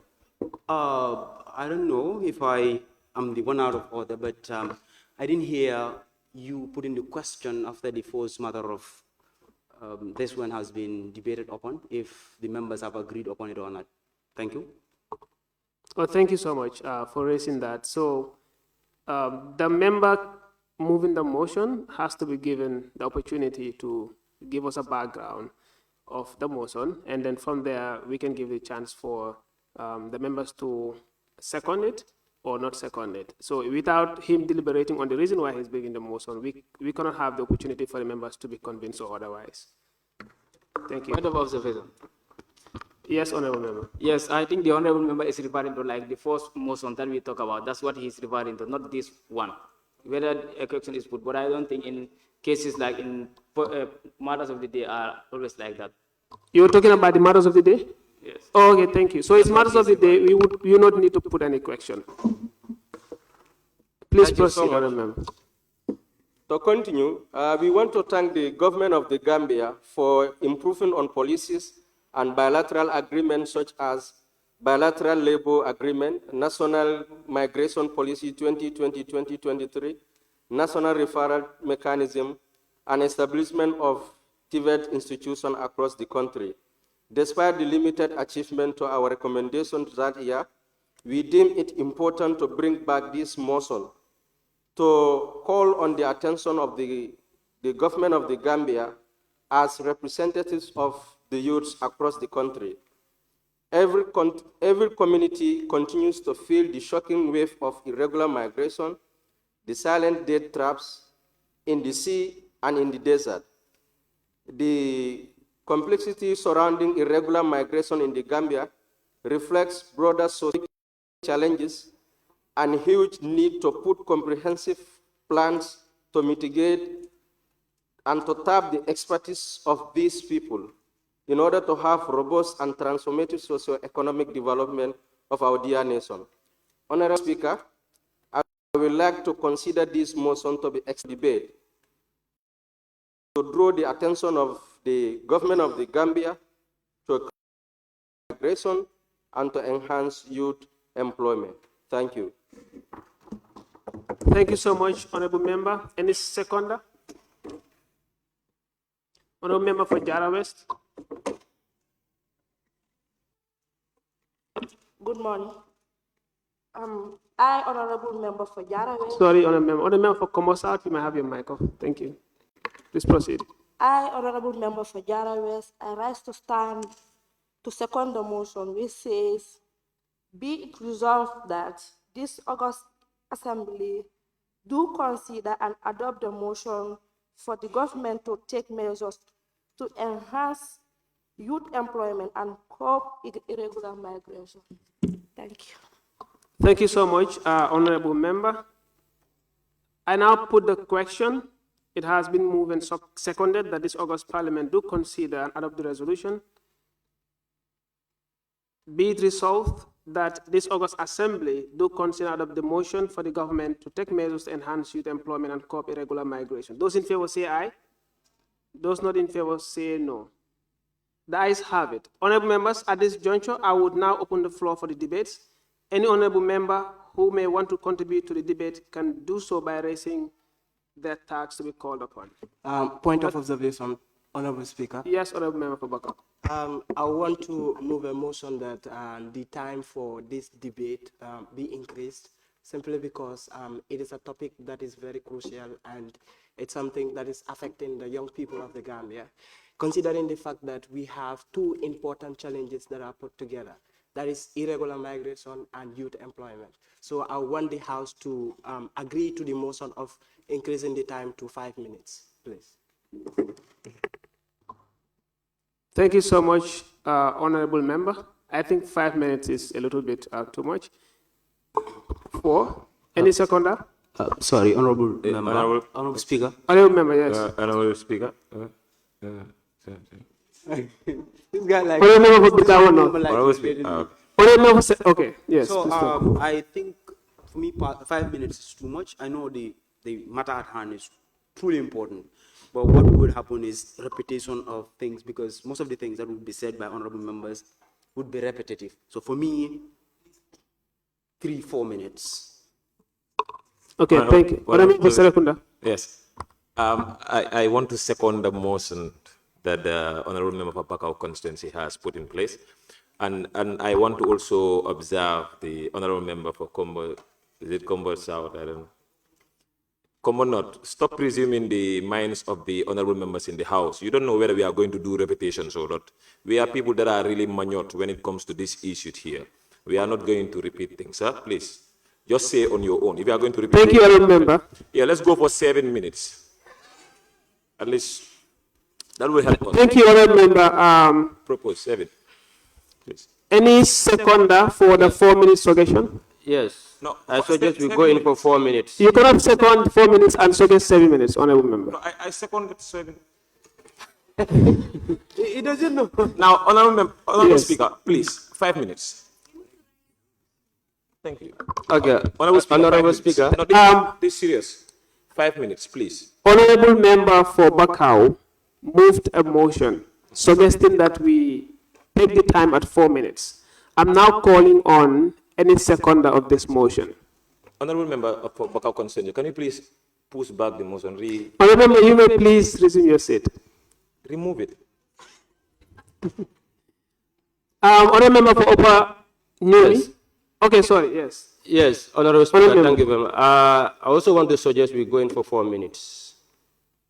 You might want to second the yes, motion. I second that motion. Okay, Yes. thank you. Much honorable members, having been moved and seconded that the debate time be pegged at 4 minutes, I would like to put the question to the honorable members. Those in favor say aye. Those not in favor say no. The ayes have it. Thank you. Point of observation, honorable speaker, can you please put the House to counting, please? Yeah, let's go for counting. Remember, we can only put the House to count if there is reasonable balance in the votes, but obviously the ayes have it. But honorable speaker, you just say aye, aye. Honorable members, those in said no. Those who said no, how many there? honorable member, you might resume your seat. I will repeat. Those in favor say aye. Aye. Those not in favor say no. The ayes have it. Honorable members, I would therefore, at this juncture, call on the members that want to debate on the matter to make submissions on them. The clerks, please kindly help us get the names of the tags of each honorable member that wants to take part in this discussion.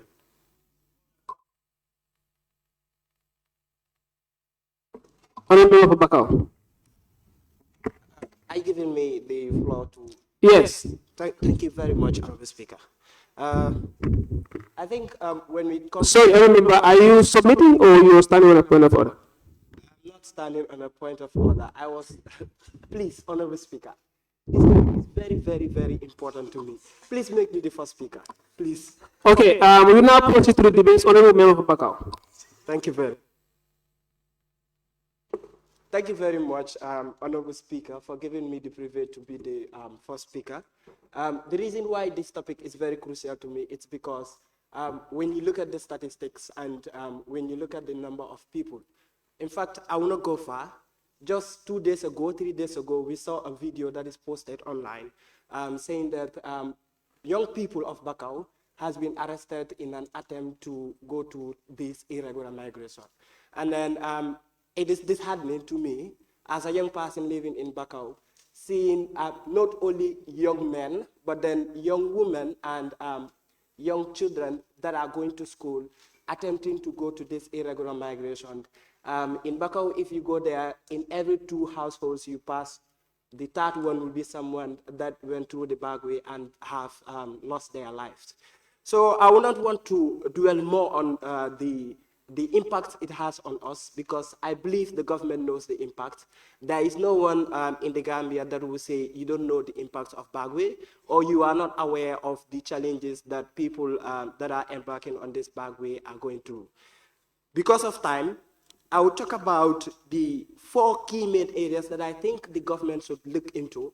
And these are critical issues that the government should look into so that we'll be able to solve the issue of unemployment and curb irregular migration.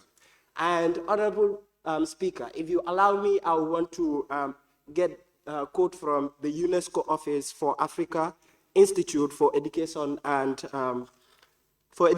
Planning. The first one is public-private partnership. I think it is crucial for the government to look into partnering with the private institutions that we have in the Gambia to be able to make sure that they have that employment opportunities created for young people in the Gambia. Like countries in Morocco, the government has established a delegated management institute in partnership with the private sector professionals to improve vocational training relevance and effectiveness. And this has indeed increased the employment rate in Morocco. We also look at the targeted employment programs. In South Africa, the government has introduced youth employment tax initiatives. And what does this do? The government has made sure that each and every private company that is in South Africa make sure that they employ young people by making sure that each private company that employs young people, there is this tax initiative that is for you, which will also make sure that the private companies employ young people because there is something that is lucrative for them. I quote from one businessman that is having business in the Gambia, that is the CEO of Joko Labs. He says, the private is ready to invest, but they will only invest if there is something for them. And I think that is something that the government should look into.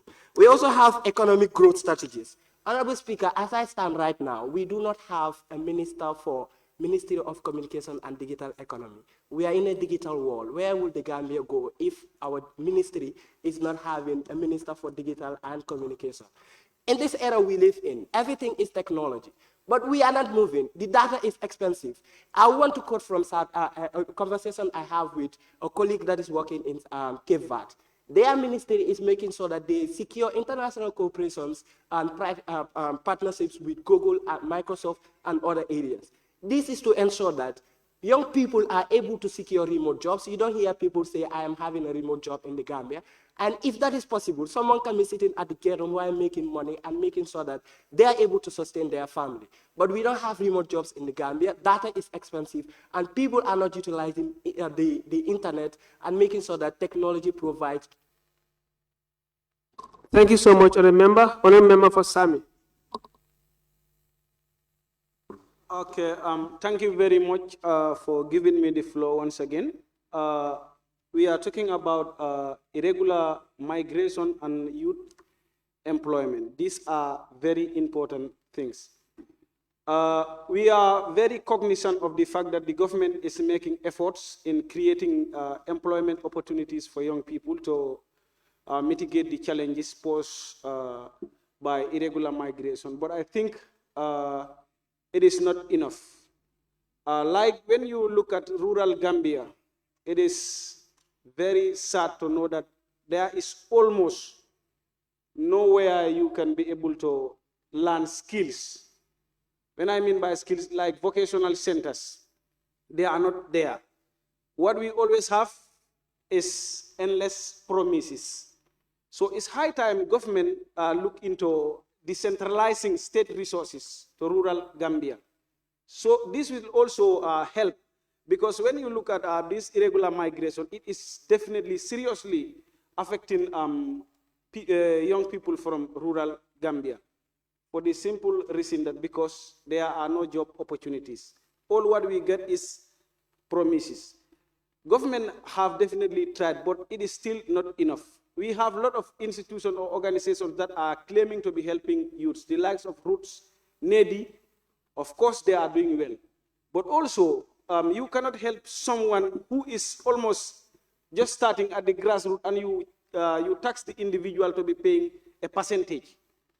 That percentage is definitely creating another problem for young people. You will apply for a project and they will ask for a percentage. Where are you going to get this percentage if you are not employed? I think if they want to help us, that percentage issue, it should be removed or reduced so that we will be able to afford it. And also, I will concur with my colleague, the Honorable Member for Bakau. Like these organizations that are working here in the Gambia, I think the government should tax them to put a percentage of Gambian people who will be working in those particular companies. Like we have shown recently, these road construction companies, most of them, I don't want to quote any percentage because I'm not sure, but most of them are non-Gambians. So why not the government at least put in a measure that this exact number of people working in this particular company will be Gambians. Then if that happens, you will see that we will be able to have more jobs for young people. And this issue of backway or this irregular migration will drastically reduce. I know it is not going to be easy to completely put a halt to this irregular migration, because the world is created for us to travel. Though I'm not in any way or the other encouraging irregular migration, but I believe people will migrate, and I also encourage my fellow young people to migrate through the right channels. But it is also very important for the government to also consider us in rural Gambia. It is high time state resources be decentralized. If not, we will also not be very happy with the duty bearers. Yes, so on that note, I will also conclude here until 4. Thank you. Thank you so much, Honorable Member. May I now call Honorable Member for Nyanija? Thank you very much, Honorable Speaker, for giving me the floor to deliberate on this important and sensitive issue, that is irregular migration and youth unemployment. All right, this is the biggest problem that we're facing as a country right now. All right, but notwithstanding, the government is playing its part in trying to mitigate and cope the menace of irregular migration and youth unemployment. But it is not enough. More needs to be done. The government must prioritize the needs and aspirations of its youthful population if you want to develop as a nation, because the youths form about 71% of the Gambian population. All right, so therefore, their needs and aspirations need to be looked at. All right. However, there are factors that lead to youth migrating, leaving the country in search of greener pastures to the Western world. All right. One of them is unemployment. A lot of youths within the country, both in rural and urban centers, are not employed. And as a result, the only way they think they can be successful as youth is to leave the country to the Western world for greener pastures. Because they have seen some of their colleagues who have went through the back way and have succeeded, what they are doing for their people. So that's the mindset that they have. But notwithstanding, if you have the mindset that you can make it in this country, you can make it. We have to believe in ourselves as youths. We are the greatest asset that we have, that the country has. So without our efforts, it's going to be very difficult to develop this country. All right? We need to believe in ourselves and believe in our country. All right? A lot of youths in recent months has lost their life through the back way, which is very, very sad for us. All right? It's a great loss to the country. All right? The government needs to prioritize the youths. Otherwise, we keep losing our youths in the Mediterranean Sea. Okay? The other thing is, not even unemployed youths alone are leaving this country, but we have people who are employed and they're still going. The salary, government need to look at the pay scale of its civil servants. The pay scale of civil servants is very, very low. All right? People struggle to put food on the table for their families because of what they are taking home is not sufficient for them. All right? You need to build a home. You have a family. All right? What you are receiving at the end of the month cannot even cater for your own needs, talk less of your family. So the only thing the only option they have, they give up their jobs and leave.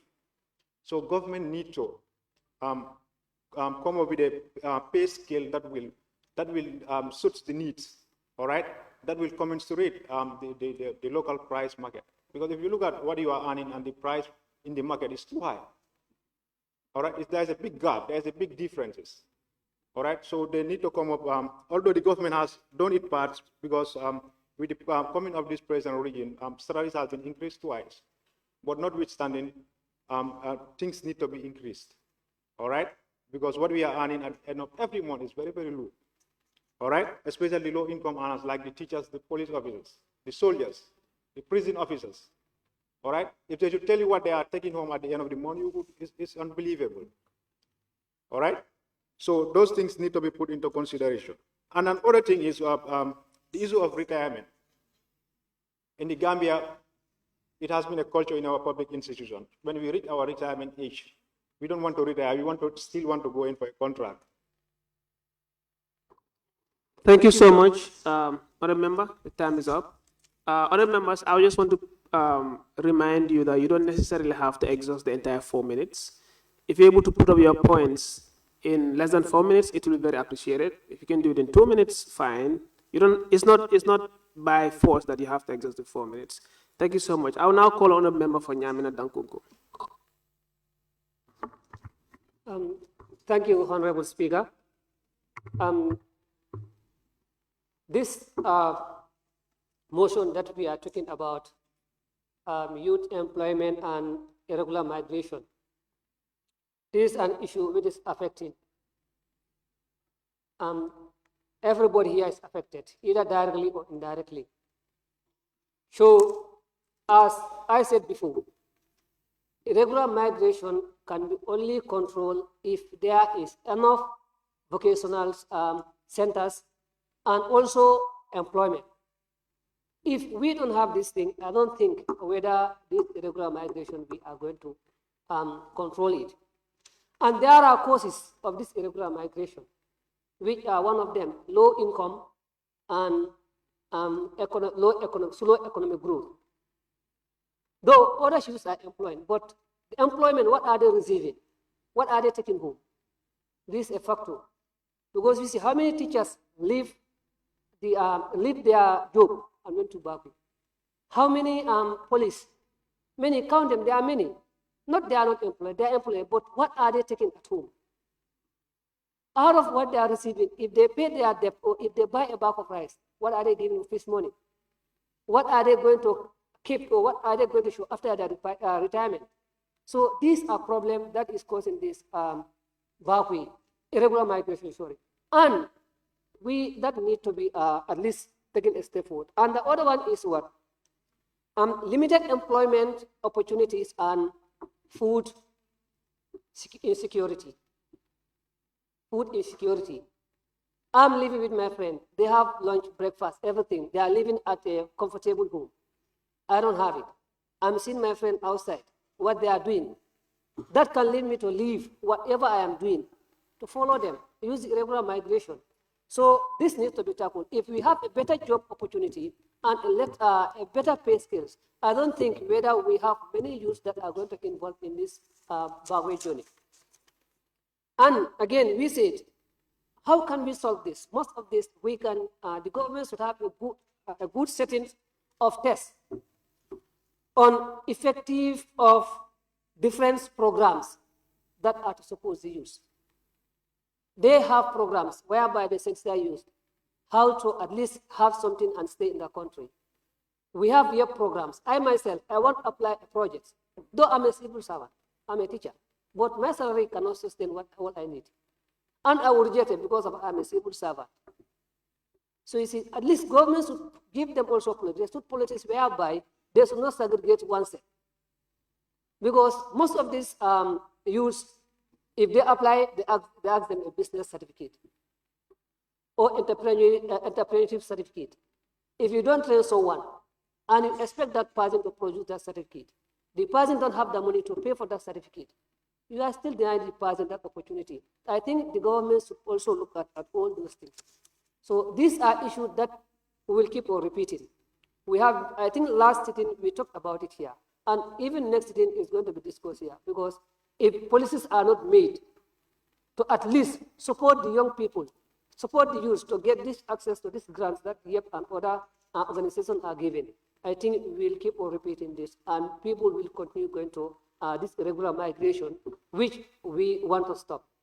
So I think is where I'll go my post. Thank you. Thank you so much, Honorable. May I now call on Honorable Member for Combo East. Thank you so much, Honorable Speaker. The issue of irregular migration is a global problem. But in the case of the Gambia, I think it's more than a problem. I think it is a death trap for our young people. and the figures of recorded deaths and other horrible experiences of our young people speaks to that effect. Yet, one would be forgiven for thinking that our government remain unconcerned, because as far as we are concerned, the consequences of these problems in the case of the immediate and long-term future of this country is not matched by the attention that it deserves. This is the third time, if I don't forget, that this issue of irregular migration is being discussed within these chambers, and so little has changed. I wouldn't want to dwell more into it because we have dealt on these things. And while I encourage that we continue to speak until our voices are heard and something change, but in the interest of time, I think I will, redirect my attention on employment, which of course is a basis for irregular migration. In this country, unemployment is a problem. There are very limited job opportunities, and even with those limited job opportunities, the availability is not, equally provided to those deserving of it. We know what happens. And within that as well, another problem exists, that is underemployment. Those that are employed face a lot of frustrations on the poor working conditions, the low salaries, and others. Recently, we have had a case that, should throw a deep reflection in the minds of people. The incidents that we have, around North Bank, where young people lost their lives, 7 of them lost their lives, and up to date, under very mysterious circumstances. Up to date, it's been about 2 weeks now. Up to date, there is no clear information. Investigations are still on. On for how long? And these are young people that are trying to make ends meet for their families. As an observer in all these things, you've been to school, still opportunities are not available for you. You apply for jobs. You see people that are the least qualified are given those jobs. We have indications of that. I don't need to mention, but just recently we have seen, revelations from the ongoing commissions that inquires into the activities of the local councils, where jobs are given to people that are not, really qualified for it, as opposed to so many people that are out there, thousands that are qualified for it. And this is so sickening. This is all of a problem that, our institutions need to really look into.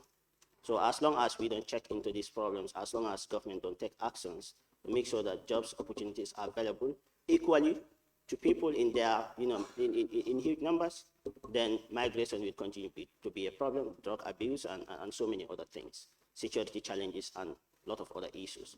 So in the interest of time, I think I'll just conclude here. Thank you. Thank you so much, Member. May I now call on Honorable Nominated Member for West Coast. Thank you so much, Honorable Speaker. I don't have much to say on the migration aspect. However, I'll just want to talk on the employment aspect. I just have a few words to say, and that is, you look at the current situation of the country. We've passed histories, and we're now here as a country, right? And when I was speaking earlier on the first motion, I was still talking about the implementation of government policies and the laws that they've ratified and the commitments that they've made on behalf of young people of the Gambia, women of the Gambia, right? So on the issue of employment, you look at the highest learning institution of this country, which is the University of the Gambia.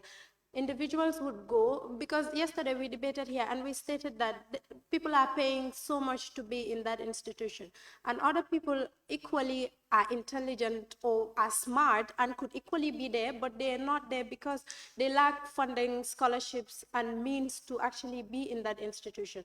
Some of us, or people that are paying so much to be at the university, you go to university 4 years, and in some of the disciplines, you have to go up to 7 years. It depends on the field that you are in. You cannot go to the university, you graduate, and you don't have a job. It is a disaster in a country. And you look at the young people that want to take up leadership roles and responsibilities and do not depend on the state or the government to provide them with opportunities or jobs. They try to create jobs for themselves, but in the process of doing that, and they establish their organization, association, or whatsoever they have in place. And at the end of the day, the government or institutions would render the services of people outside to come and work for the government instead of those young people that have graduated with degrees, has established themselves to become something or to work on something, not even waiting for government to provide them with employment. They prefer going and buying tables from people outside than buying it from those people that have graduated here and are into the business, all in the name of they do not have the expertise. They do not have the expertise. Then you as a government, you are to hold yourself accountable. Why don't they have the expertise? Then you have failed in your first responsibility, providing them with quality education to gather the expertise to be able to do that work. So it's disheartening. I mean, the government is already on the wrong side of it. What is the leadership? Who do you consider? So it is sad as a country, it is sad as the government has failed us as the young people, but we hope that they're able to take up their responsibilities as primary duty bearers and consider the best interest of young people, and also know that you cannot graduate from the highest learning institution and be idling on the streets, all in the name of, I don't have a work to do. I'm not saying young people should wait for the government, but they have a part to play. And we are so disappointed, honestly. Thank you so much. Thank you so much, Honorable Nominated Member. May I now call on Honorable Member for Central Badib. Thank you very much, Honorable Speaker, for giving me the floor. And I thank other honorable members for their wonderful deliberations. This motion at hand is very, very important. On that note, I would like to center my argument on the value of the money. We need to look into the value of this money that we are using, that is the Gambian money, dollars. The value is depreciating too much. The way it is depreciating, it cannot be overemphasized. That is why the government needs to look into that and try measures that can increase the value of this money. That is production. The government should prioritize agriculture so that we can produce and produce enough that we can export and sell to the outside world, so that we would have hard currencies that we can exchange and also increase the value of this money.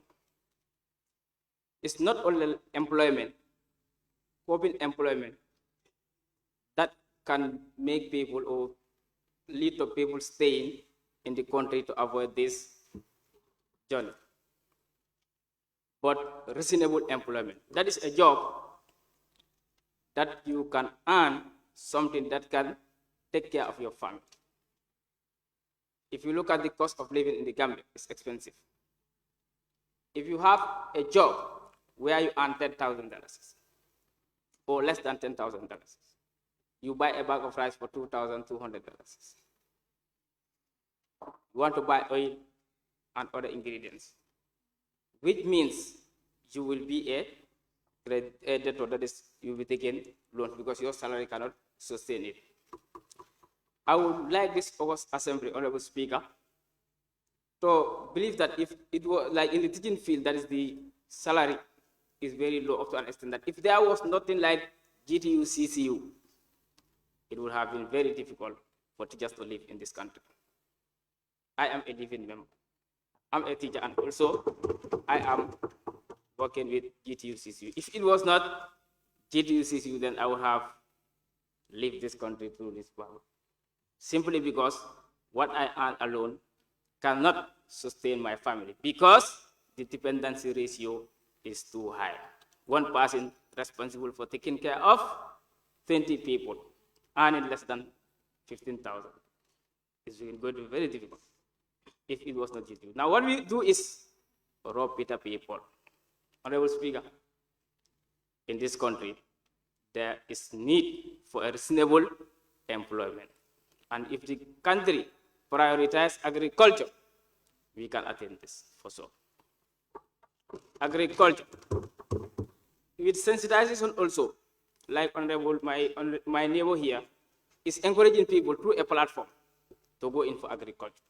There are other youth parliamentarians also who are working, and they are employing people like the Honorable Member for Lower Badib is my neighbor at regional level.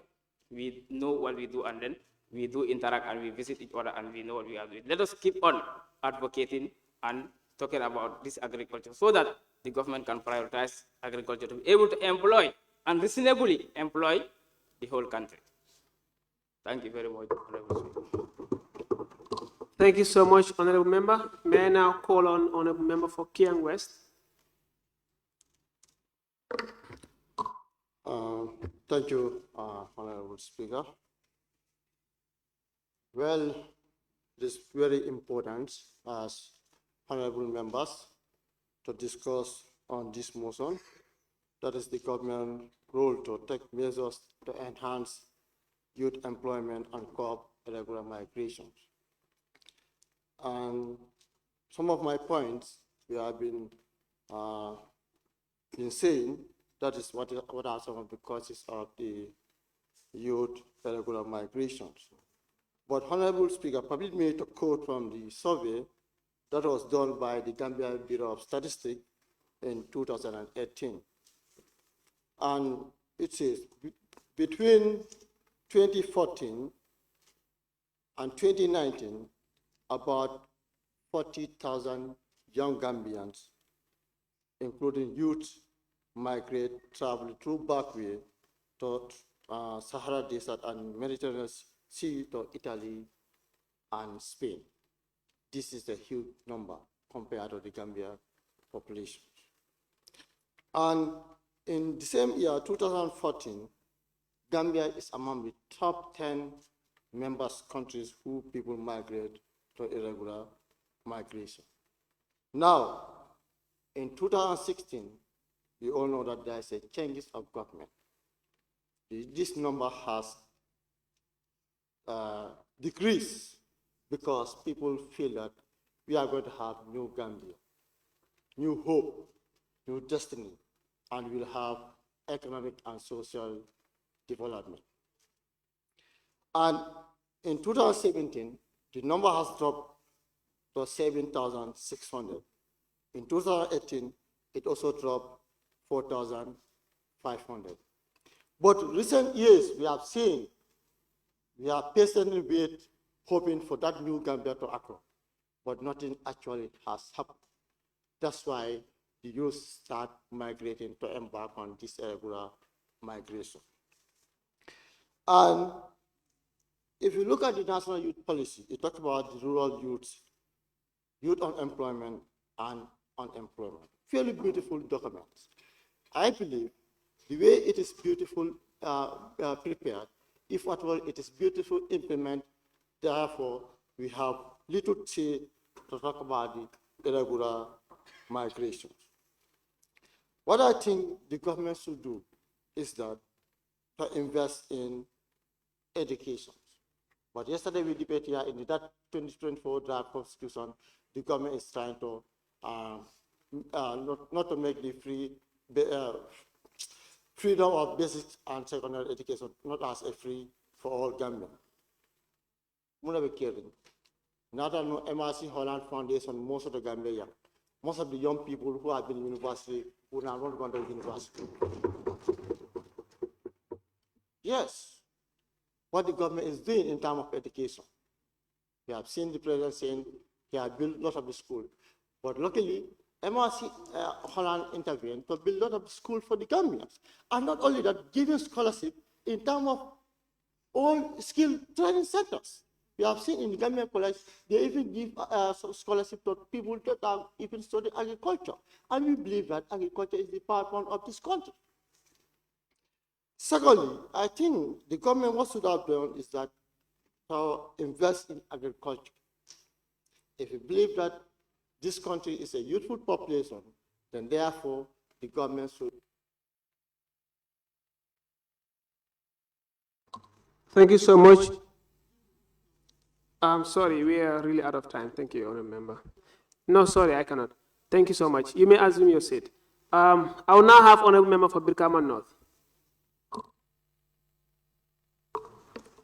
Honourable Member, I think I would just say, Honourable Speaker, sorry. Thank you. I don't know why I've been. So I would just say four words, and these words have already been backed by the submissions made by the members. Other than this, I wouldn't have any submission to the House. And that those 4 words would be, this journey is perilous. Thank you very much. Thank you so much, Honourable Member. That must have been the most brief submission I've ever had in this House. I will now have Honourable Member for Oponyomi. Thank you very much, Honorable Speaker, for giving me the floor. The topic at hand is very important, migration and employment, or irregular migration and employment. These 2 topics are interrelated because of citing from the 2018 Labour Survey, it cited that most of the people who embark on this perilous journey are moving because of employment. They don't have employment, and even those who are employed, maybe what they are paid doesn't, commensurate with the living, standard that they want to live. So that's why they embark on this journey. You also look at, there was another survey conducted in 2 cities in Mali, Sehu and Gao. 25,000 migrants were recorded, and these 25,000 migrants were from 9 countries. And Gambia, as a country, accounted 7% of these 25,000. So this is telling you, Gambia, as one of the smallest countries in Africa, is a hot zone when it comes to irregular migration. So there are a lot that need to be done to keep irregular migration. One is to provide employment, but it's not only to provide employment, but decent employment that can make people to stay, so that they will not embark on this journey. Because of joining through the statistic, a lot of young Gambians are linguistic in castration centers.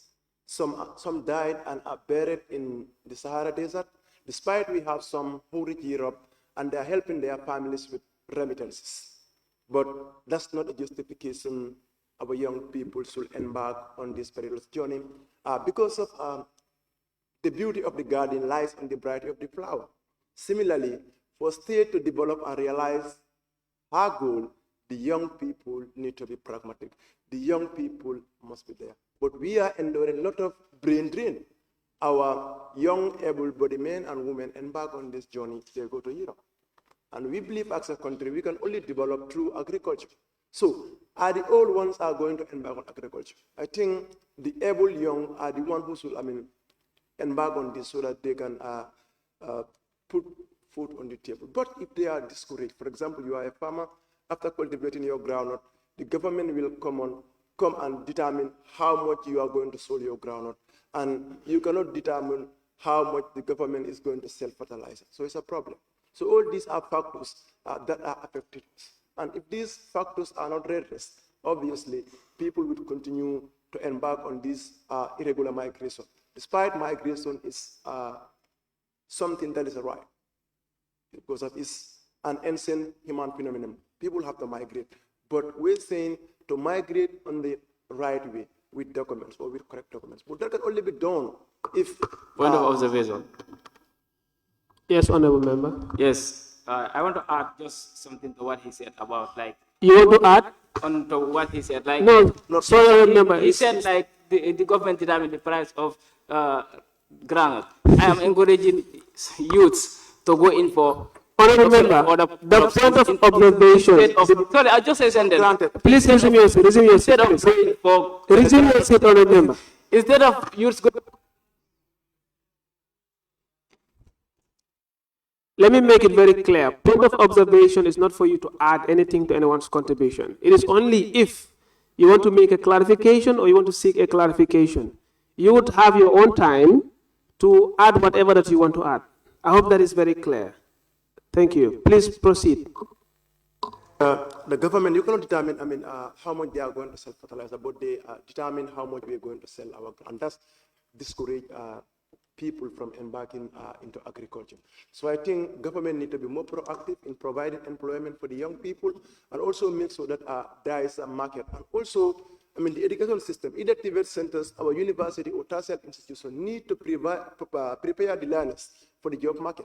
Sometimes you go and do a course that will not give you any available job in the country. That's another problem that we encounter. So think government needs to do something to come up with a better educational policies that will help to empower the young people. Because of, if we are not helped, we are the cream of the nation. We are the present and future leaders of this country. If our things are not prioritized, this country will never realize her set goal. So our issues need to be put at center stage so that we can develop as a nation, so that we can realize our set goals. Thank you. Thank you so much, Honorable Member. May I now call on Honorable Member for Nyamina East? Good morning or good afternoon, Honorable Speaker. Dañ dee wax ne lu mu saf ku ko macca ko xam. Honorable Speaker, last year fii lañ toogoon doon waxtaanee mbir mi ren tamit dellu si waat nañ di ko waxtaanee waat te dinañ continuer di ko waxtaanee bañ am luñ bëgg. ñun ndaw ñi dañu war a gis suñ bopp ci réew mi ndax ñun ñooy bànqaas ci réew mi te ñun ñooy reni réew mi kon war nañoo gis suñ bopp ci yokkuteeg réew mi. dama ko dee wax ma ne waxuñ nguur gi jox ñu ay liggéey waaye nag nguur gi jox ñu dooleel ndaw ñi pour ñu liggéey. nguur gi mënuñoo jox ku nekk liggéey waaye nañ ñu dooleel ñu liggéey. projet yu bari ñëw na on agriculture ñoom routes ñoom jiraaf baykat bu nekk ci àll bi fële nga war a yaakaar nga ne ko sa criteria yi nga am pour nga jox ko baykat boobu pour mu mun a am grant boobu baykat boobu du ko mun a am. su fekkee ñu ngay wax dëgg da nga bëgg dimbale ku sonn kooku nekk ci àll bi criteria yooyu na nga ko génne asaan nga dimbale baykat boobu mu mun a jëriñ réew mi nañ dooleel gaay yi baykat yi pour ñu mun a suqali réew mi fekk delluwuñ ci àll bi luñ bëgg duñ ko mun a am il faut que ñu dellu ci àll bi te ni ñoo delloo ci àll bi mooy nag nguur gi dooleel baykat yi jox leen di necessary needs pour naka la ñoo delloo ci àll bi suqali réew mi gis nga suñ amul dund bu doy réew mi du mus a dem ci kanam. il faut que ñu am dund bu doy boo xam ne suñu réew mi fii lay fàqeeku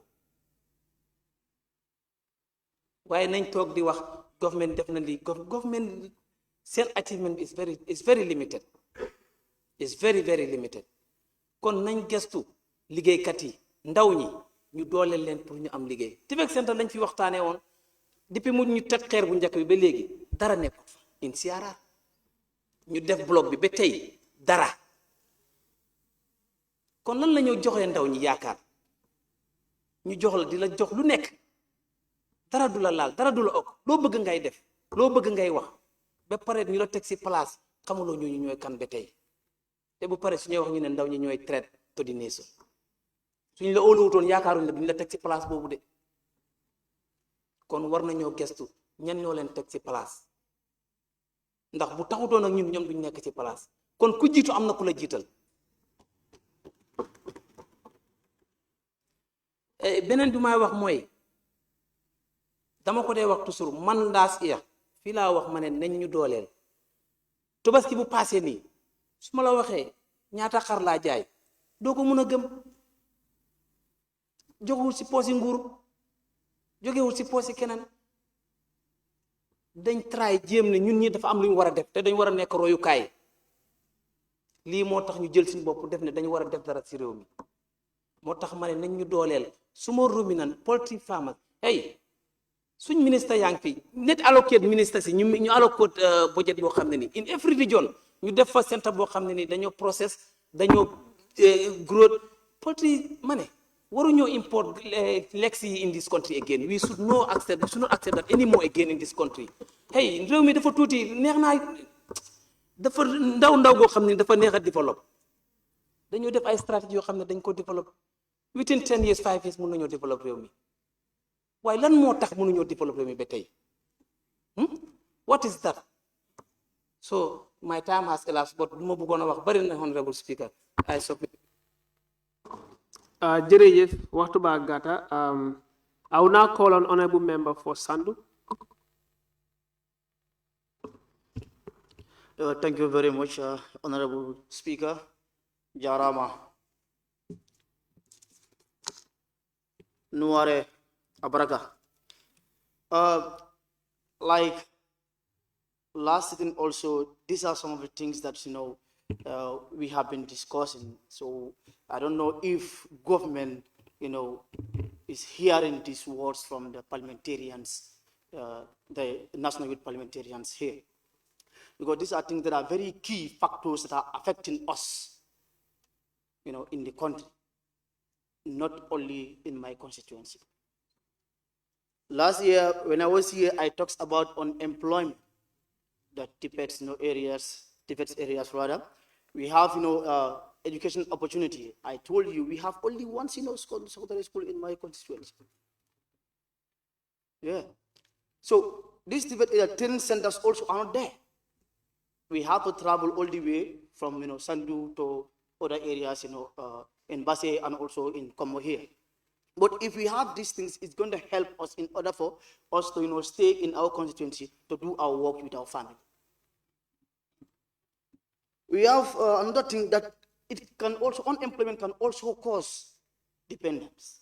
That can cause frustration on other family members. Because you can't be there without a work, after going to senior secondary school to tertiary institution, you are done with that, sitting down at home doing nothing absolutely. I can tell you, we have youths in Sandu that are ready to work. We have people that already established their own business, but they need support from government. Already in Sandu, we don't even go to Basse or any other place for us to do printing.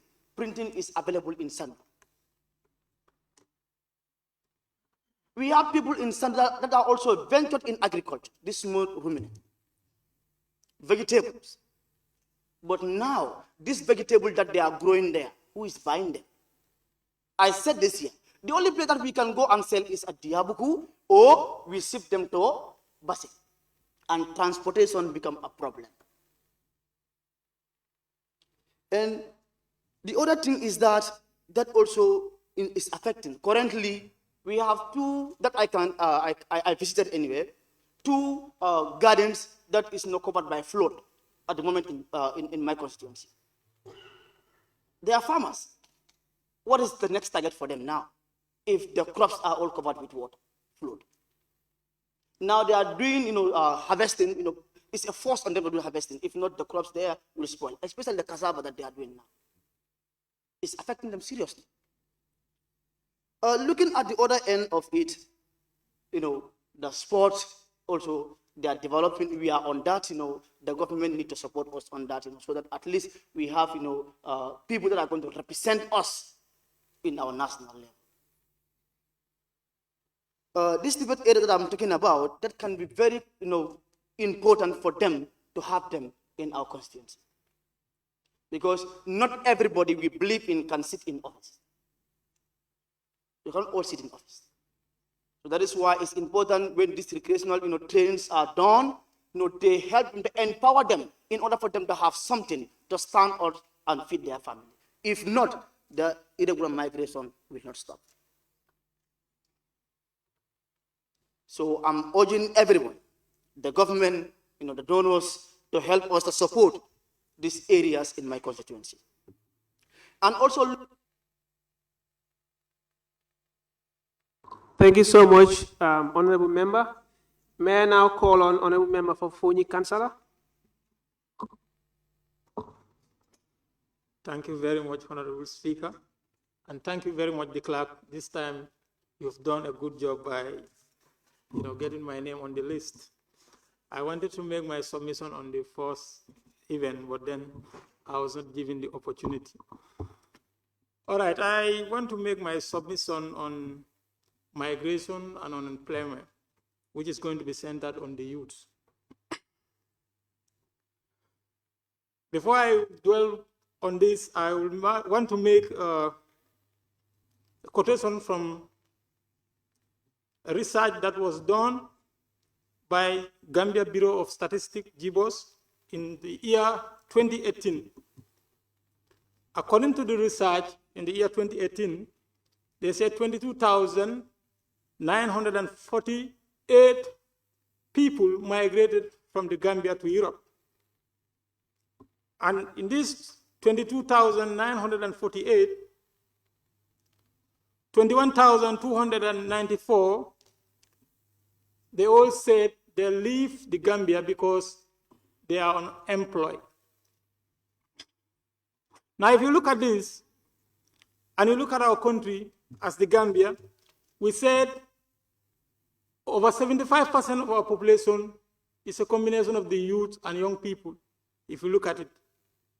And now, if we are losing these people to another country, and all that we understand that every country on earth, you can only develop if you make good use of the youth population that you have. Because if you look at the youth, they are the working population. Now, if you decide deliberately to leave the youths out of the equation and having this hope that your country is going to develop, you are joking. Let's go and conduct specific researches in other parts of the world. We will understand that the development of such countries start with their youth. They allow their youth to have advanced education system from primary education, secondary education, and to, higher education system. But now, if you look at ourselves in our country, in the Gambia, count the private schools out from nursery school. I don't know whether there is a nursery school, in fact, established by the government. I don't know. But if you look at the primary school, the secondary schools, and the college system. Point of observation. Yes, honorable member. Yes, I don't allow him to observe me, sir. So I can Thank you. You may resume. Yes. Continue, please. What I said is very clear. I said, I don't know. Yes. So now, if you look at the primary school system, if you look at the public schools, the kind of education system that is there, you go to senior secondary schools, you go to tertiary education that are owned by the government, you look at the kind of education system that is there, you compare yourself with your countries, the countries that are around your region, you will understand that you are not moving an inch. If you don't need to use a microscope to know what is going in the world. Just just take a foot step to Senegal. Just move on foot. Don't even use a vehicle. Just move on foot. You will understand that our neighbors, they are developing rapidly. Why? Because they are improving their education system. They are making their youth to have very good education system so that they complete school. Thank you so much, honorable member. I will now call on a member for Fonyi Breathed.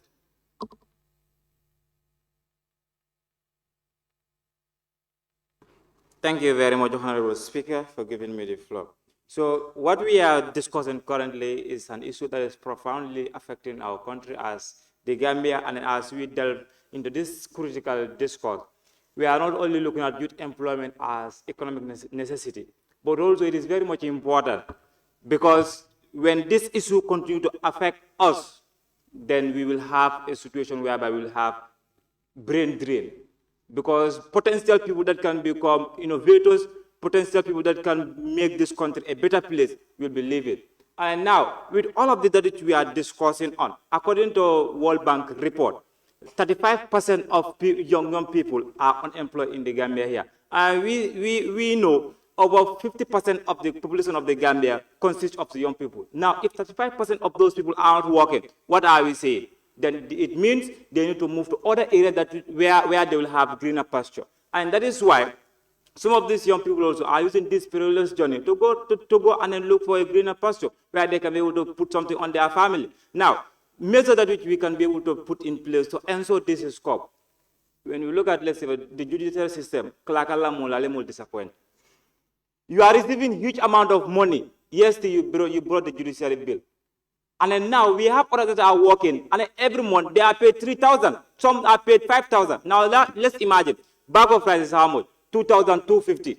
In some other areas, it is even more than that. Now someone that is receiving 3,000 or 5,000, when the person buys bag of rice, the person is thinking of other things again. So the job cannot be able to sustain. So we are not only talking about employment, but we mean meaningful employment. How many National Assembly members have you seen taking this irregular journey? How many judges are you still taking this irregular back? It means the work that they are having and the payment that they are having is very decent. So now the teachers also, we have a lot of teachers that are going on this. Police officers and all. How many doctors have you seen? It is very less. If there is any, it's very less. So it means we also need to look at our pay scale. But when we don't look at those ones, it will continue to affect us. Now, also, entrepreneurship also, the government needs to also empower people. Now let's look at Native Products. They are giving us quality photos.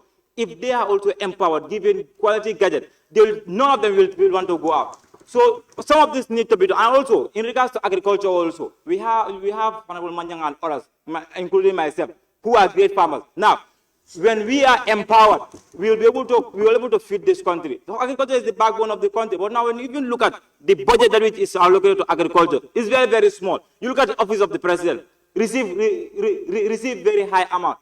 All of this need to be looked at. The agriculture being the backbone of the country, it means the budget need to be very, very okay. We have also, sometimes you look at the billboard, you see an old man or you see an old lady. What are you telling the youth? It means agriculture is for the old people. Let's have young people on the billboard. Now, we also have the Gambia College. Before, when you graduate from the Gambia College, you don't go straight. But now you graduate from the Gambia College, you think from the Doko. And then someone that did advanced diploma, yeah, my ECD, well, my primary school. It is telling us the place is saturated, and the government need to ensure they bring us issues. They bring us employment, and they need to empower us. Let them empower us so that at least we can be able to do something in the country. We are not lazy. Let them bring things to us. When they bring things to us, we will slowly be able to move. But in as much as, and then that is why we are having this irregular migration. When we check, let's say, for instance, the Tanje Immigration Center, every time you also have migrants there. The other time I visited some of our volunteers that are there, that the Red Cross volunteers, we are there. Before we leave, more than 50 people that are there. And in Red Cross, government, the government have a responsibility in ensuring this is. You are Baraka Bake, Honorable. May I now call on Honorable Member for Basse? Honorable Speaker, Baraka Bake. Honorable Member for Foni Benefit, Mbetan Tlabake Mbejela. Kadu Mandingol Yafale ko Julobula Bala Babula Julola be killing. So Mbengane killing. Honorable Speaker, Tamo Muna Ntana consultation okay. Mobe Yalam na Kontla consultation on Naka Nyame, Naka Rediolto. I don't have Facebook Live. Food funding call your Lamoy, Bemumfoga, Pruminata Jansi Mumfo. Inata Kumol Dolfonia Muyalonko, Abalafa Water. Because Mkoloko creating decent jobs for young people. Funding call Mumbena constituency. Ye miral ke inata mur seglo ta ka commercialize bolon ke mur samba ke bodulado ke ta pasidulado ke so ke mur samba odulado ko mo cha chamene na nam ke mo ni lulti $25 base wata nyame $25 bari inata kola ko so toje karola mu yalo ko wata na luwa la fanal because nya jube under the Motor Traffic Act motorcycles manke ko ima commercialize amga kudu mi ko ya commercialize so kete bulu bota ku bati so wato wali in police be nyola silo karkan don bela so ñu kudu mi ko iko sulata munna wolon ko man sakunda an mun kete National Assembly di and police ye recognize because even mo le to mu ko ima lafka funti ima lafka ta ñi ko masilo because ko masilo ay ku bala ken tala constituency because foni ke jamal le bi mu ko tata dol banta dol bije inyamata je dol bije courant so je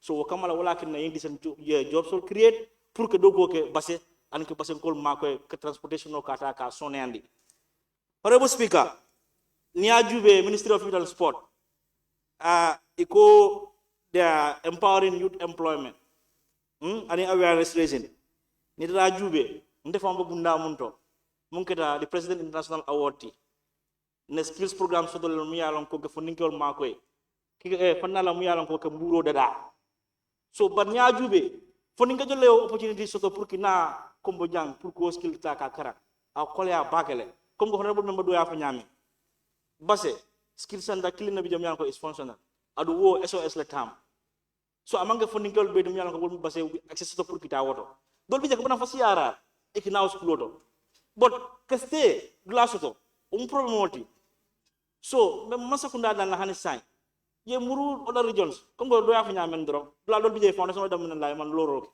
ita ye ti fasina sol lo dal to ye mol ma koy pour si kara nyame mi cho kara tu yim bango kan yim bango develop honorable speaker so kamala mbeten la bake wato mun denna pour que diamu abaraka bake yo abaraka bake honorable I will now call honorable member for Nyani. Okay, thank you so much, Honorable Speaker, for giving me the floor. So I wanted to say this irregular migration is something that is very important here, because when you look at it, to leave this Kinikando here, go to Bakwe is something that is difficult. I can say they are hopeless. Hadn't been government provide job opportunities for them, I guess they will be staying in this country and also work as a citizen of here. But you will only see in the Gambia where youths are ready to work, but government will not give them any support. The lack of Kitabu. I will give example for Kitabu Fati, the comedian. He is at least more than 100 youths, I can say right now, in order for him to work.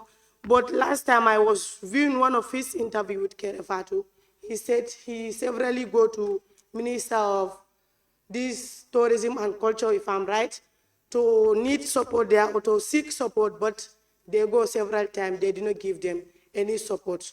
So things like that, so these are the things that make youths from Gambia to go to this back way. Secondly, I wanted to say about this rural urban migration, which one of my colleagues has said, Jibril Dem, Honorable Jibril Dem.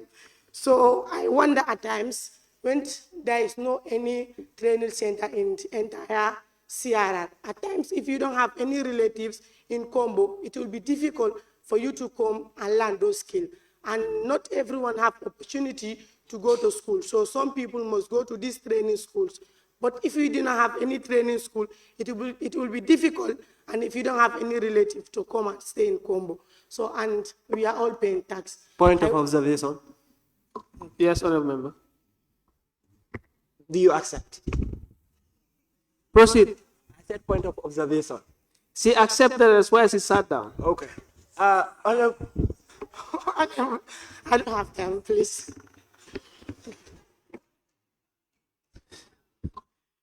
Okay, as I was saying, like if you don't have any relatives in Combo, it will be very difficult for you to come and learn what you wanted to learn, and governments will at least consider the rural lives, because rural life matter a lot. So talking about agriculture, last time I have said this, when you go to Mainyani, there is rampant of this one, Farosia rice fields, where people are not working. If government at least give us a small support, we can feed the entire Gambia. So government should consider us. Thank you so much, Honorable Speaker. Thank you so much, Honorable. I will now call on Honorable Member for Foni Bondale.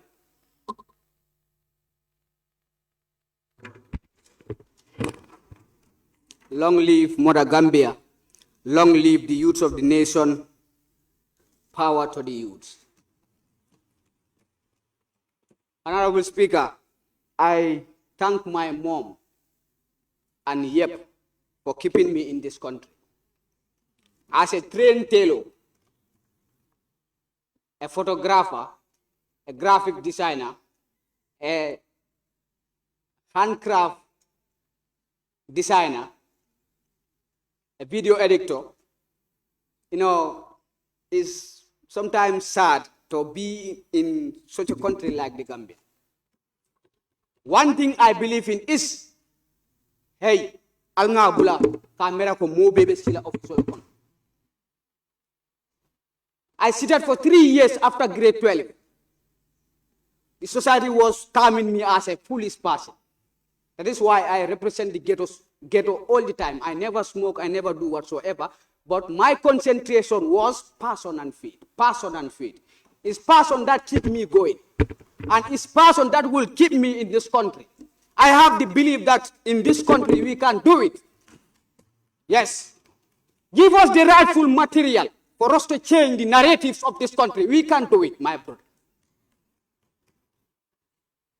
It's sad sometimes, The government, they will say we build Tibet centers in different regions. Those Tibet centers, when you go there, the skills they normally use to, taught or teach is tailoring, carpentry, or welding. Why not you include new subjects that will be lucrative for every young person who is outside to come and learn there? You can learn graphics in there, video editing, information technology, and whatsoever. You can. I do work inside my office. Sometimes some people will even try to investigate me to know whether, what kind of job I'm doing. I am very comfortable in my comfort zone to build something meaningful for this country and for the younger generation that are coming. If we as youths are not ready to move this country, we will never move. Thank you. Thank you so much, Honorable Member. I will now call on Honorable Member for Fonyi Bintan Karanai.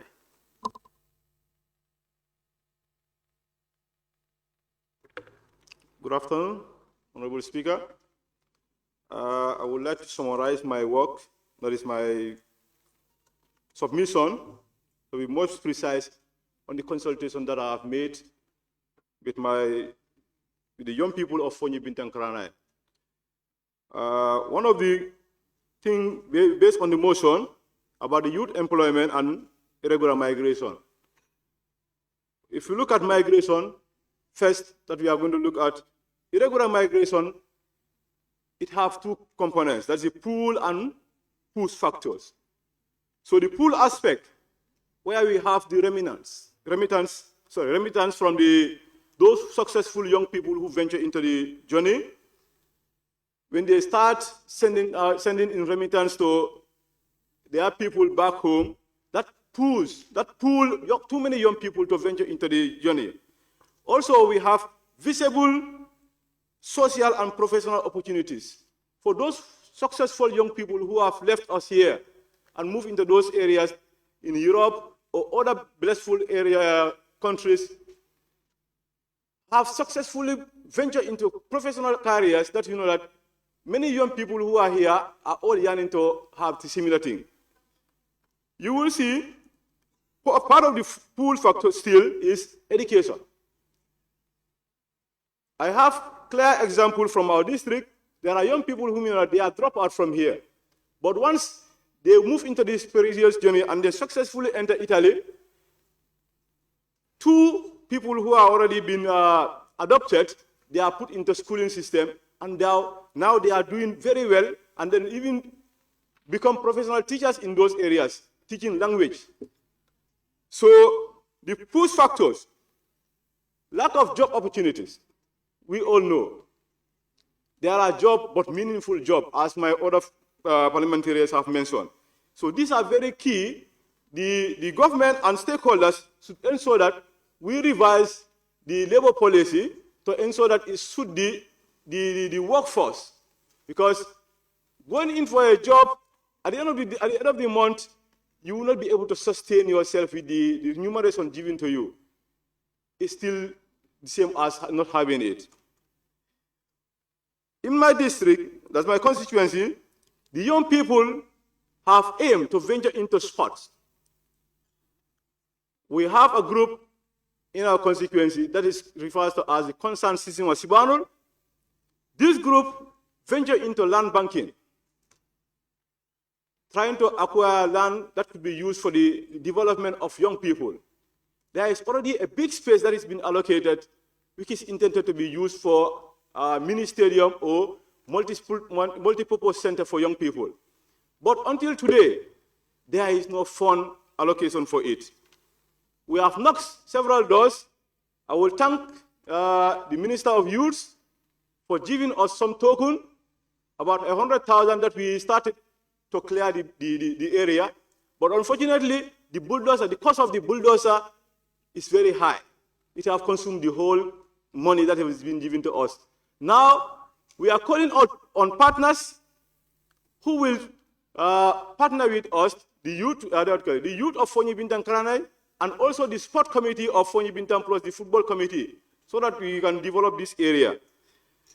Moving forward, as we know, sport covers a lot. So let us We will encourage partners to help us. Security aspect. The area is very close.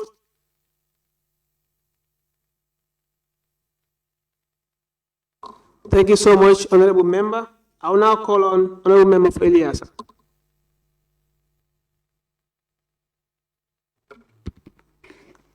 Thank you, Honorable Speaker, for allowing me. Members of the Parliament, you can all bear me witness that government have a series of measures when it comes to regular migration and youth employment.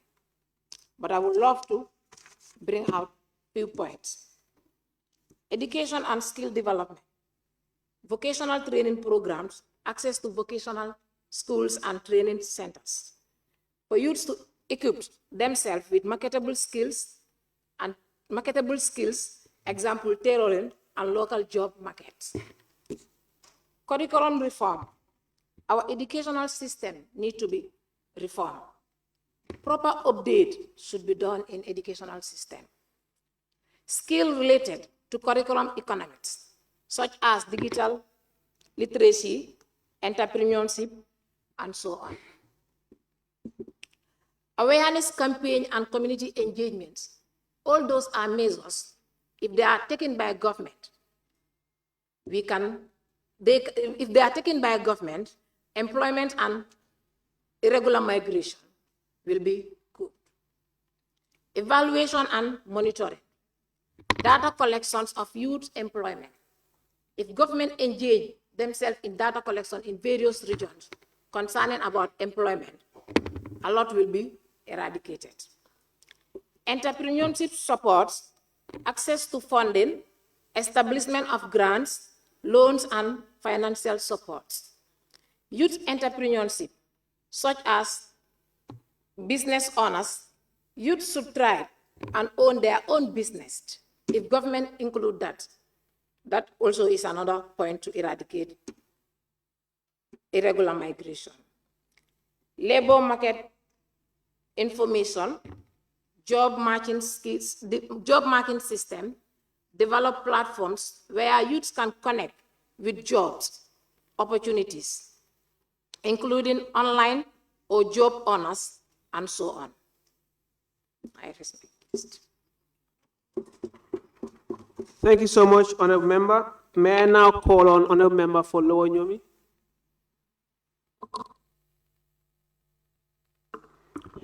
Thank you, Honorable Speaker. Almost what I wanted to say have been said. But anyways, before coming to my submission, I have an appeal that I would like to appeal to the government of the Gambia, the Ministry of Finance, and also the National Assembly of the Gambia to help the drug law enforcement in North Bank in providing a very equipped office and also providing means of mobilization, that is mobility, in providing motorbikes and others. And this information was directly from the Director of Drug Law Enforcement, North Bank. Coming to my submission, I want to reflect this House on D419, that was December 4th, 19, where we have a boat that capsized in Mauritania, where we have 118 young people that lost their life, and only 2 survivors that are female. And I am very sad to announce to this House that those 2 people that survived in that boat capsized in Mauritania embark on the journey again. And they have tried more than once. As I am talking to you, they have successfully reached in Europe. This is to show how the government is unserious when it comes to young people affairs. Last year, this time, we sat here and talked about irregular migration. Government has done nothing. Even if they have done anything, it's not seen, it's not visible. And also, the government also has a role when it comes to protecting our officers. I will say this thing again and again. When you go to Bara station, that is the immigration department, right now, they are embarking on a patrol station where every night they go out to make sure that they cope the rate of irregular migration. Just last week, they have 2 interceptions where they have 76 interceptions of migrants that were embarking on the journey. But you will see that it's very sad. They are not protective. They don't have any armed materials. They don't even have mobility. So it's very sad for them to risk their life that night just to go and make sure that the issue of irregular migration is coped. So government should make sure that they protect our officers. We cannot continue losing our young people on the journey and also losing or risking our officers also on the ground. And the other thing is, I want to talk about the WAHJEF platform of the National Youth Parliament in relation to employment and irregular migration.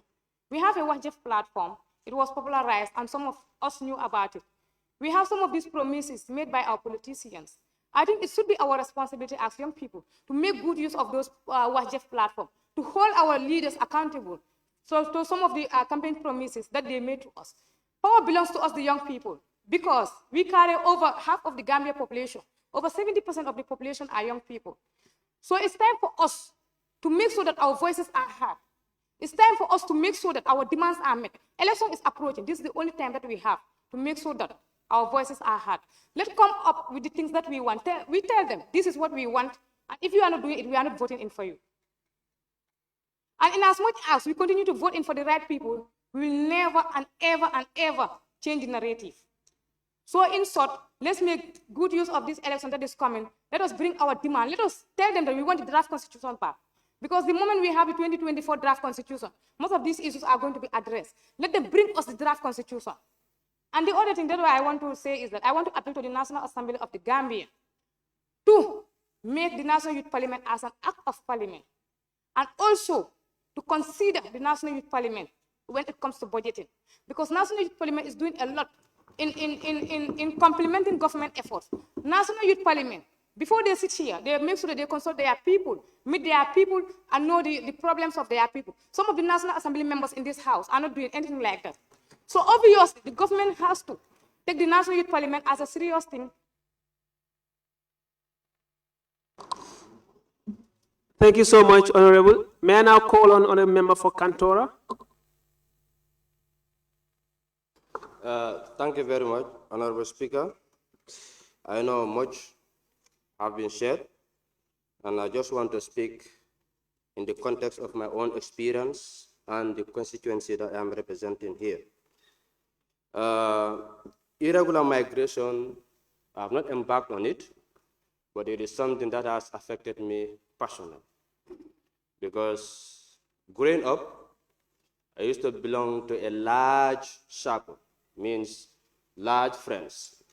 In fact, we used to have a football team, and all the players, we grew up together, we are from the same neighborhood, and we are close friends. And as I speak today, more than 95% of them are not with me. So it has made me so lonely. I mean, irregular migration has made me so lonely because all those friends that I grew up with are not in the Gambia here. They have embarked on the irregular migration. Some have succeeded. Some did not succeed. They came back mad. Others have lost their life in the desert.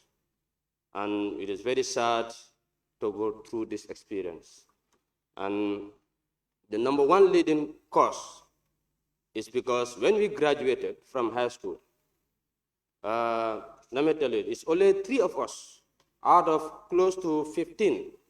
It's only 3 of us who were able to have a pass to get an admission into university. The rest could not perform very well in WAS.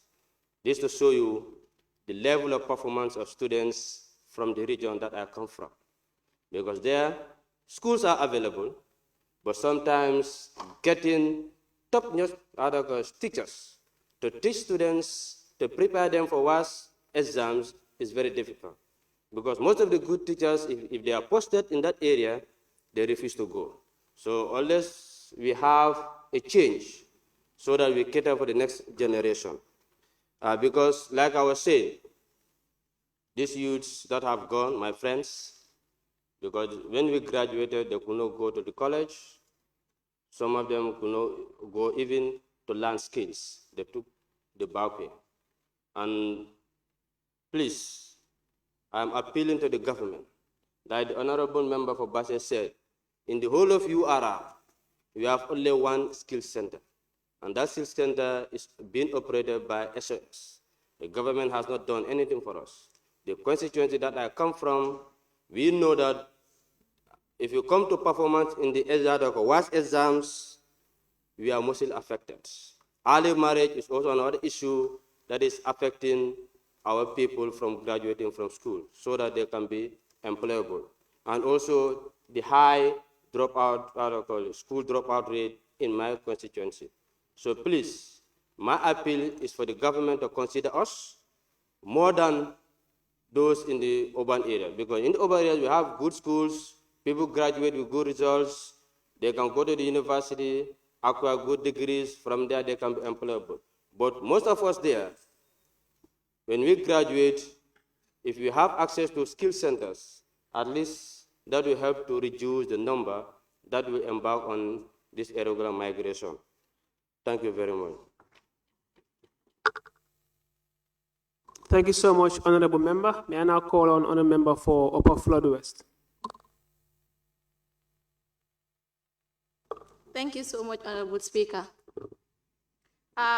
Honorable Speaker, you all will be witness that on the 30th of August 2022, we discussed the same issue in the Assembly here.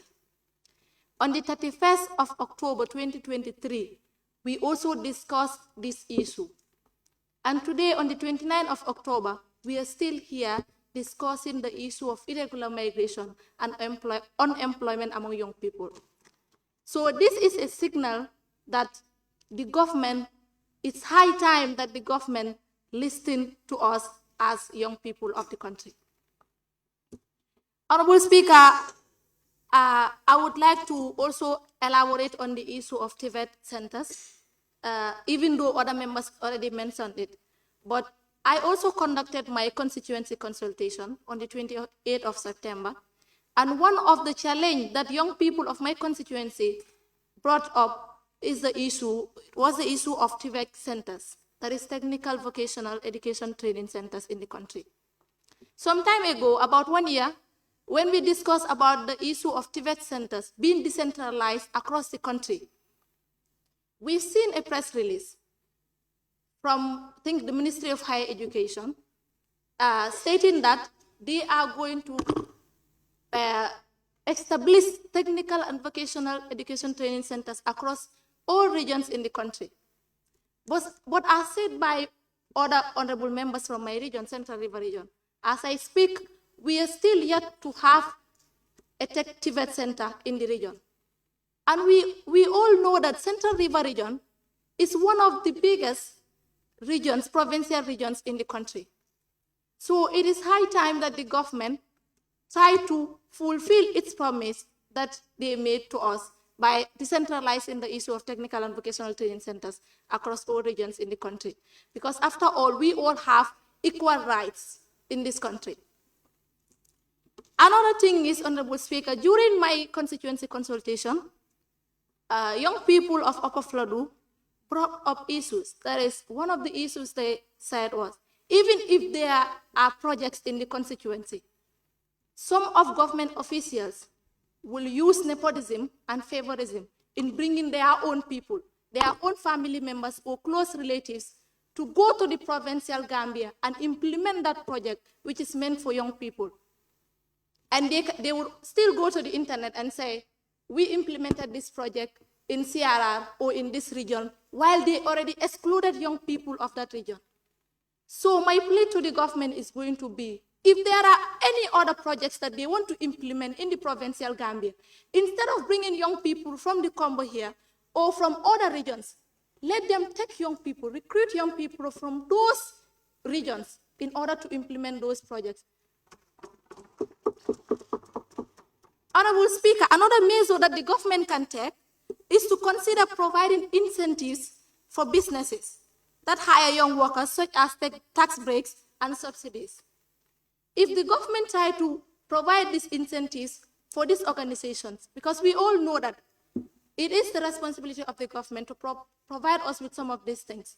But it is also going to be difficult for the government to directly employ all of us as young people in the country.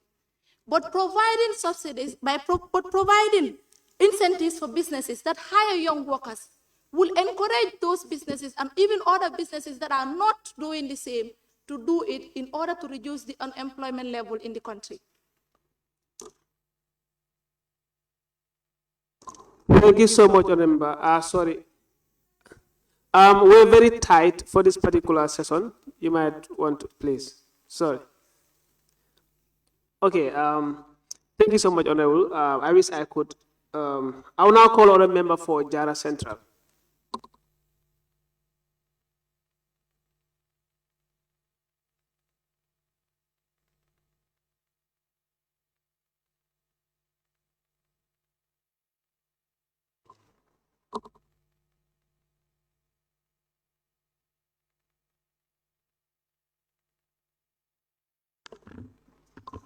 Honorable, you may want to move your tag for this submission, please.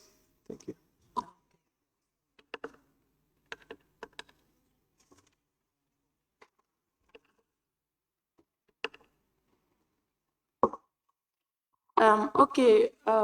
Thank you very much, Honorable Speaker, for giving me the floor.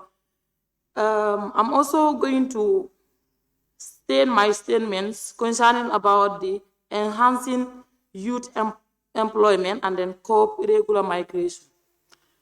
Honorable Speaker, government danila ay doku bunda yela funding kele miliyalon ko ni nata jibe tollen banko la nyatun koti anu tollen banko la sama alfalti.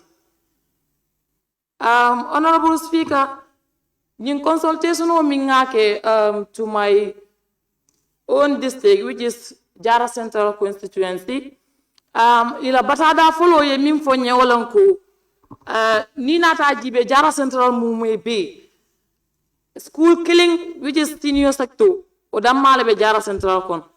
And then secondly, ni nata jibe kuran wala karol ni nata jibe japine damale kuran soto ite ba jibe no lako funding kel ibe doko ke no la nyaadile ibe karan no la nyaadile ni nata jibe kuran soto baliya la karol adu flanja ni nata jibe job opportunities min molba foka ni nata agriculture la karol.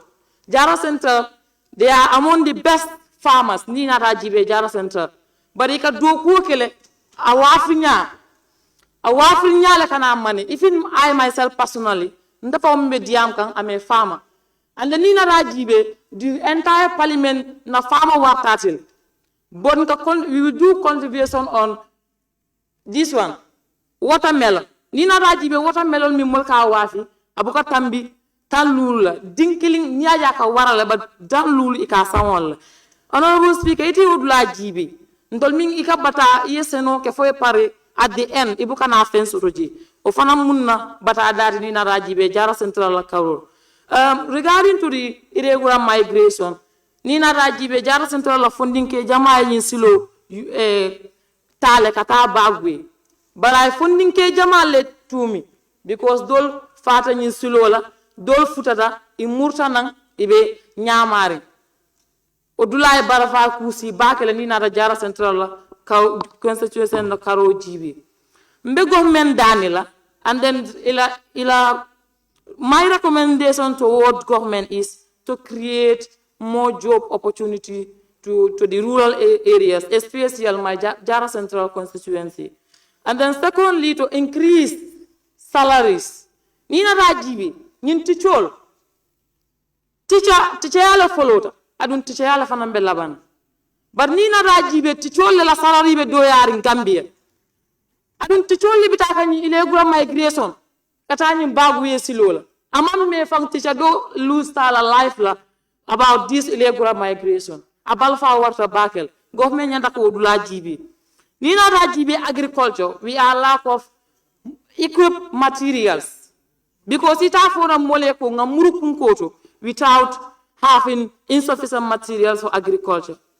So mbenna raise point of raise la jam by saying abalfa warta government nyanda ke nyati limola special Jara Central la constituency ala baraka. Thank you, honorable. Abaraka Bake, honorable member. I will now call on honorable member for Lower Badibu.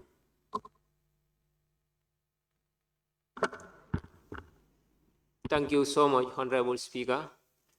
As almost the last speaker, I will say many people have spoken and most of the points have been said. I would not love to repeat myself, but I would also like to irritate the stakeholders or the authorities and reaffirm confidence to the youths that are using this perilous journey. To the government and to my fellow parliamentarian present here, all your calls and your cries are heard and they know about it well before today. The things that we are talking about here are some of the things that they will use as their campaign tools. Very soon, they will use it to say, to entice our mothers. Some of the women that after doing my consultation, what they say is that they have lost confidence in the authorities and they have lost confidence in people. Nasara diningol, tubaw karaningol ko iman lamola. So they don't have confidence in us simply because we flip-flop. Some of them we come and tell them good words, sweet words, and the next minute we do bad things. So, as I said, what we are saying here is what they will use as campaign tools to our grandmothers and other people in our consequences. So what are we going to do? So we have to be a step ahead of them. We have forums, we have social media, some of our teachers. Let us try to sensitize people. We write speech and poems that, we'll tell them, we'll expose them. We'll expose them that, they don't have the interest of this country. Because if you don't expose them, they are going there again and they will win. Many of our women, we cannot blame them. It is because they don't know. You come to me, you speak to me like you are a good person, presenting good ideas, that you have agendas of our children. That is the way they speak. And you put them in power, they forget about you. Some of them that are from Sierra, saying they place a stone at the Tibet Center. Perhaps close to election, they will build half of it and suspend it there for next election again. Ikafule ikamul nele. Ye biruko loje le birin karne fayo kanasi. Sa ne karne fayo kanasi konenge ibe ibalola le halfway. Then ya ye nya kasa ni wi da konenge yesi. They want to take this country as a joke. They want to use games on us, but let us be a step ahead of them. And then, for the case of migration, it's very, very, sensitive. Mostly when I am doing my submission in it, I don't discourage it totally. Because where I live, I have seen the changes that this migration have done. I will not be blind to the fact that it has brought so many developments. Some of us who are still there, some of the things that these people that I used to sit with at the ghetto, what they have done in their houses, I cannot do it still now. And since then they have left. It's not like I was idle or I was doing, working harder and then trying to do, but still now I cannot build a mansion. And some of them start building mansion and driving cars. So for us to make this thing, migration not to be an issue in this country, what we're going to do is let the government create meaningful jobs. The jobs that are there are some jobs, but they are not meaningful. You cannot be working up to your retirement age. You cannot even have, a better way of living. You have children. Most of the people who are civil servants, the people that rescue them, it's not them, it's their children that will rescue them from that chain of poverty. So how will their children rescue them? It's through some of this, either using the bagway or,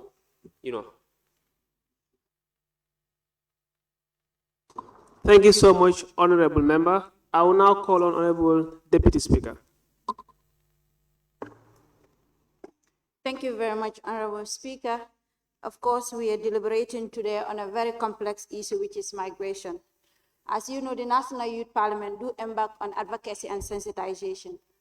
But the first time I joined the team to go around the regions to meet migrant returnees, to listen to them for their reasons for leaving the country, and when they came back, what difficulties they encountered. Trust me, I cried so much. That was the day I decided sensitization on migration is not my area, and I leave it for those that can. Because young people will share with you realities that you can relate to, things you know it's true and it's happening. And when they come back to this country, it becomes very difficult for them to reintegrate back into society. Like the Honorable Member for Lower Nyomi said, most of them will go back because they will tell you, if I see money, if I am able to go back, I will go back, irrespective of the dangers that are related to it. And most of us, yes, unemployment is an issue, but I also know a lot of public servants, tailors, mechanics that leave their job in the Gambia and embark on the migration. So sometimes it's not about having job. Like the honorable member said, it's about having a meaningful job. How much is our salary scale, both in the public and the private sector, especially in the tourism industry and also in the media industry? You see journalists running up and down. If they tell you how much they are paid, you'll be shocked.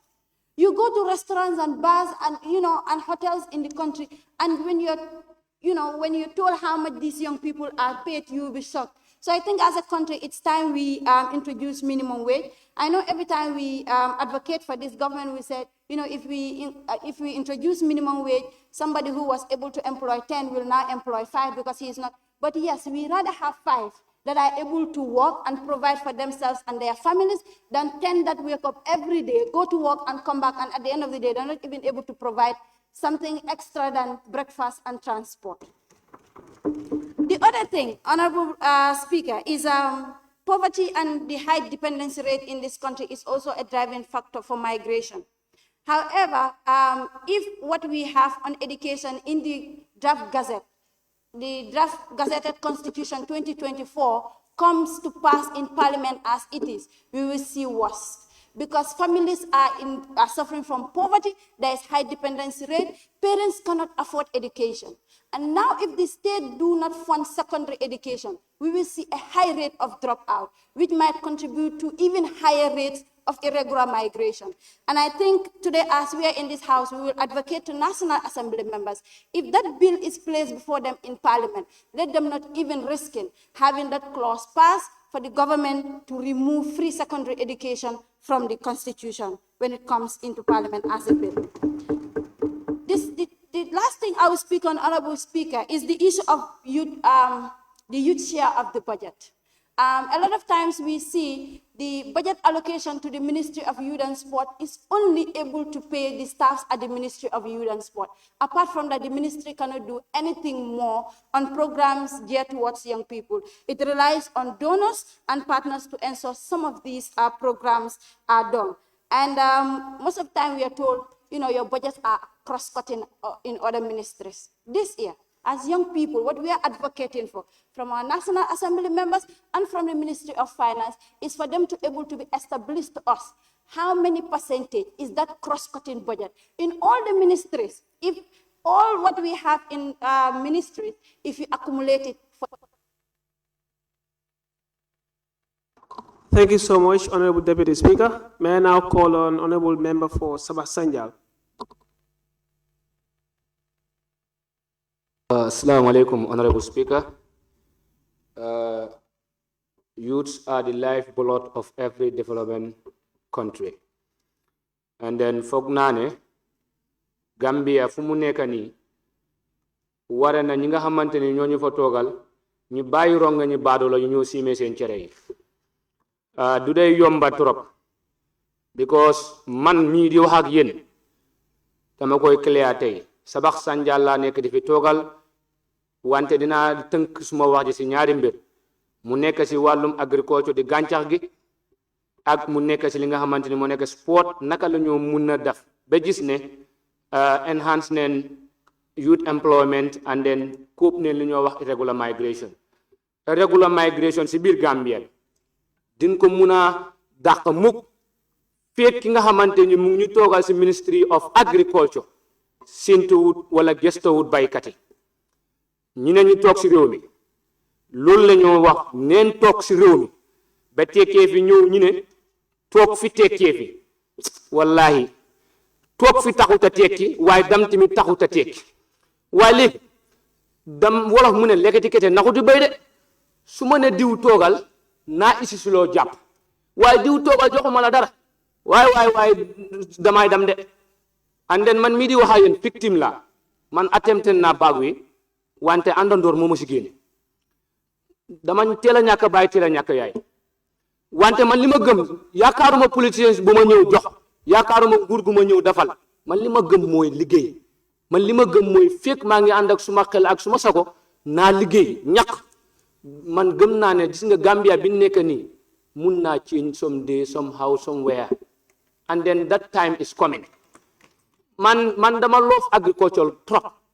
Lu tax ma bëgg agriculture mooy adduna bi yëpp mbubo yiñ sol nii sax ñu ne si agriculture leen ko génnee yow nga toog fële yaa ngi sideline agriculture and then it is very sad nga ñëw si biir Gambia bi ministre bi nga xamante ni wala ministre bi nga xamante ni moo nekk sendu wàllu mbay mi they are only good at placing this signboard di sampa rek di nataal signboard yóbbu réew that's signboards rek so li ma wax mooy Ministry of Agriculture dëgg soxla leen seen dimbal lii nekkul loo xamante den la ko war a ñaan daf la war invest in youth man I work with Great Green World Gambia Sabax Sanjal bokk naa si front liners I work with Gambridge soo demee suma school maa ngi fa am ay mango ay taati mango la fa man dama make sure that ne every 3 months dama sampa garab man that's how I operate every 3 months dama dee sampa garab and then not sampa rek de comme ni ko gars yi defee dama koy sampa toppatoo ko njëriñ loola nekkul na maa tax maa koy def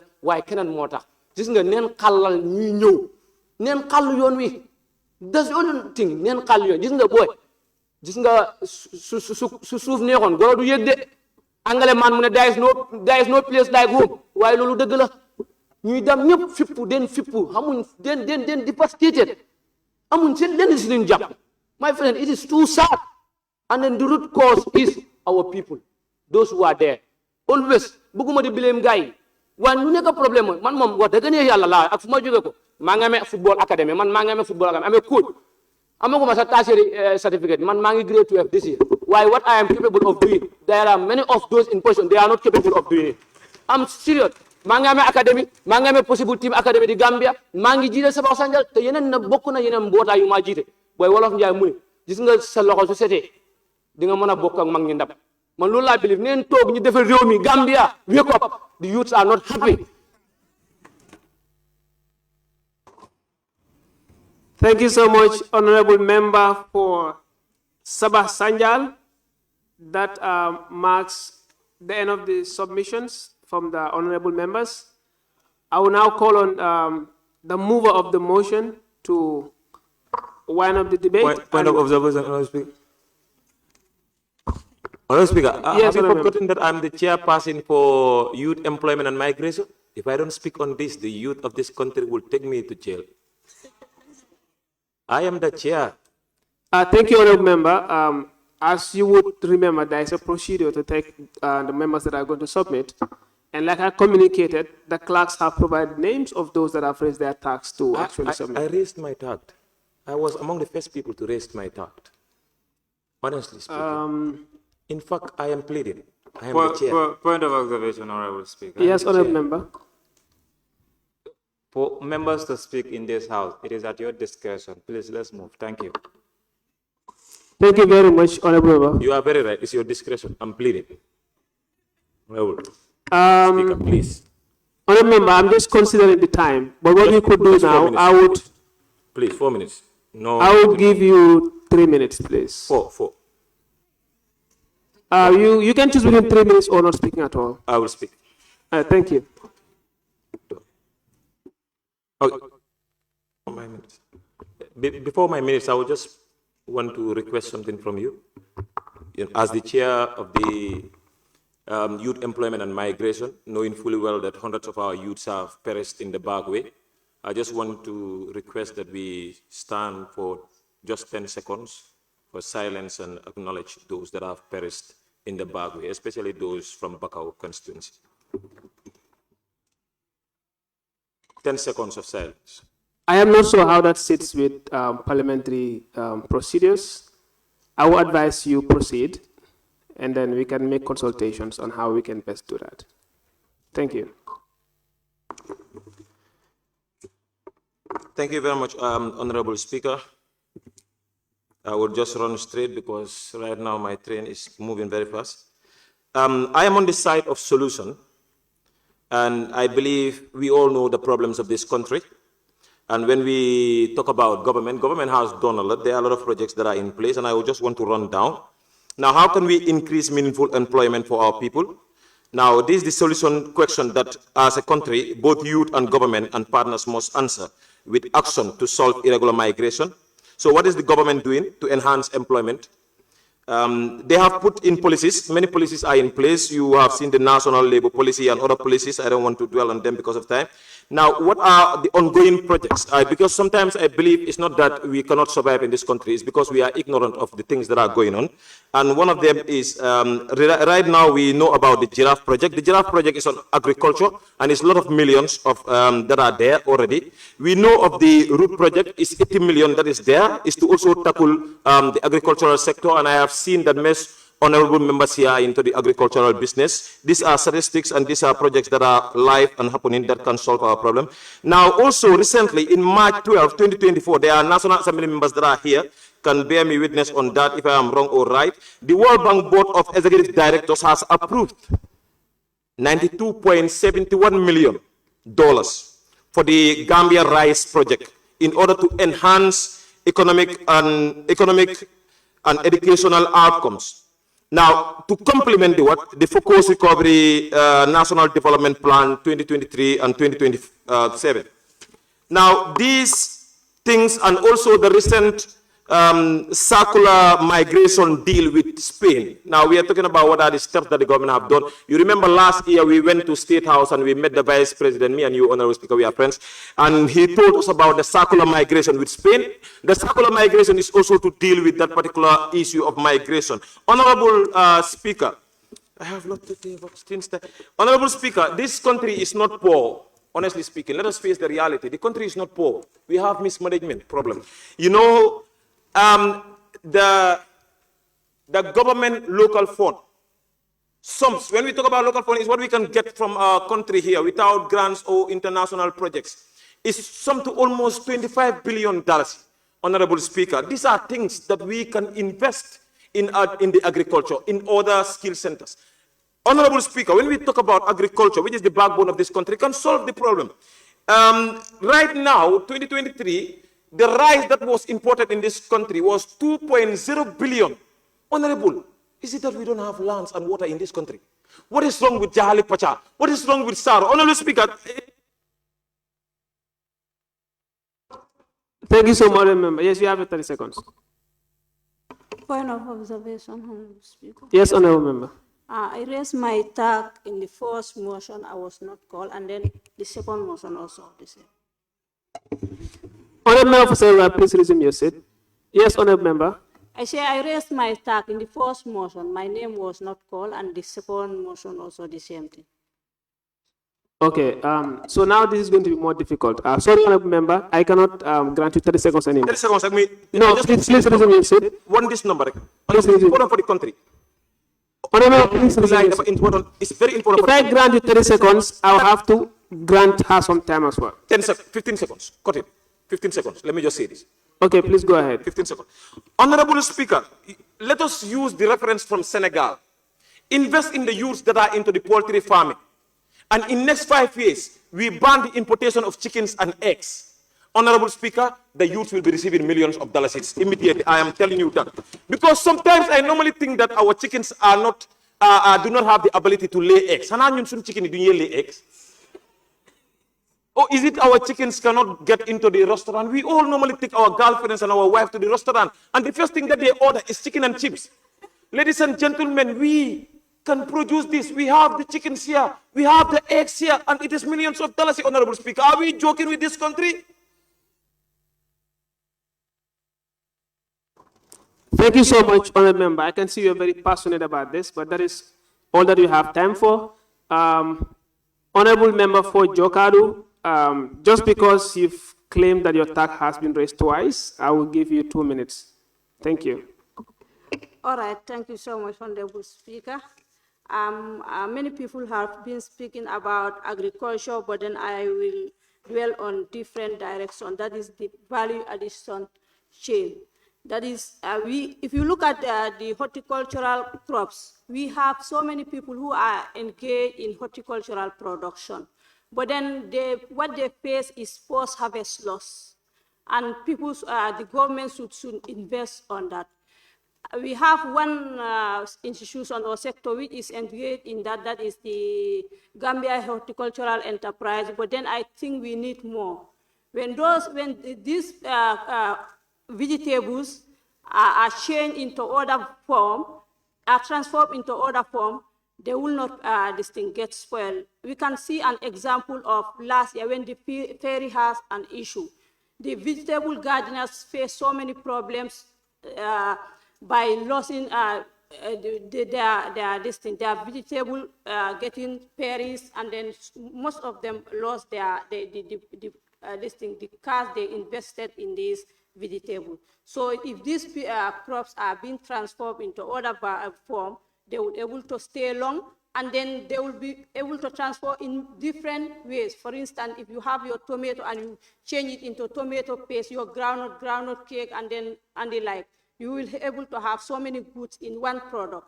So that will increase reduce the curb the job unemployment in the Gambia, and then it will mitigate irregular migration. And to talk about the education also, the decentralization of education is also should be looked about. I talked about it last year, that we have one school in our constituency, and later on I realized that even the school is not a fully government school, it is a government subvented school. And then sometimes... Thank you so much, Honorable Member. Honorable members, I want to thank all of you that have contributed in this debate. May I now call on the mover of the motion to wind up the debate and respond to some of the concerns or questions raised. Thank you so much, Honorable Speaker, and equally thank you to the honorable members for that genuine deliberations. And of course, equally want to recognize the actions that were taken by the government, even though it's not satisfactory. We definitely acknowledge the fact that TVET centers have been built in some areas as well.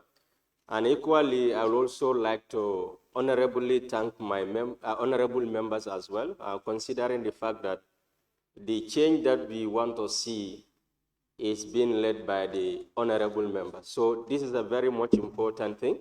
And of course, if you look at the deliberations, you realize that the members themselves, of course, they are doing great work.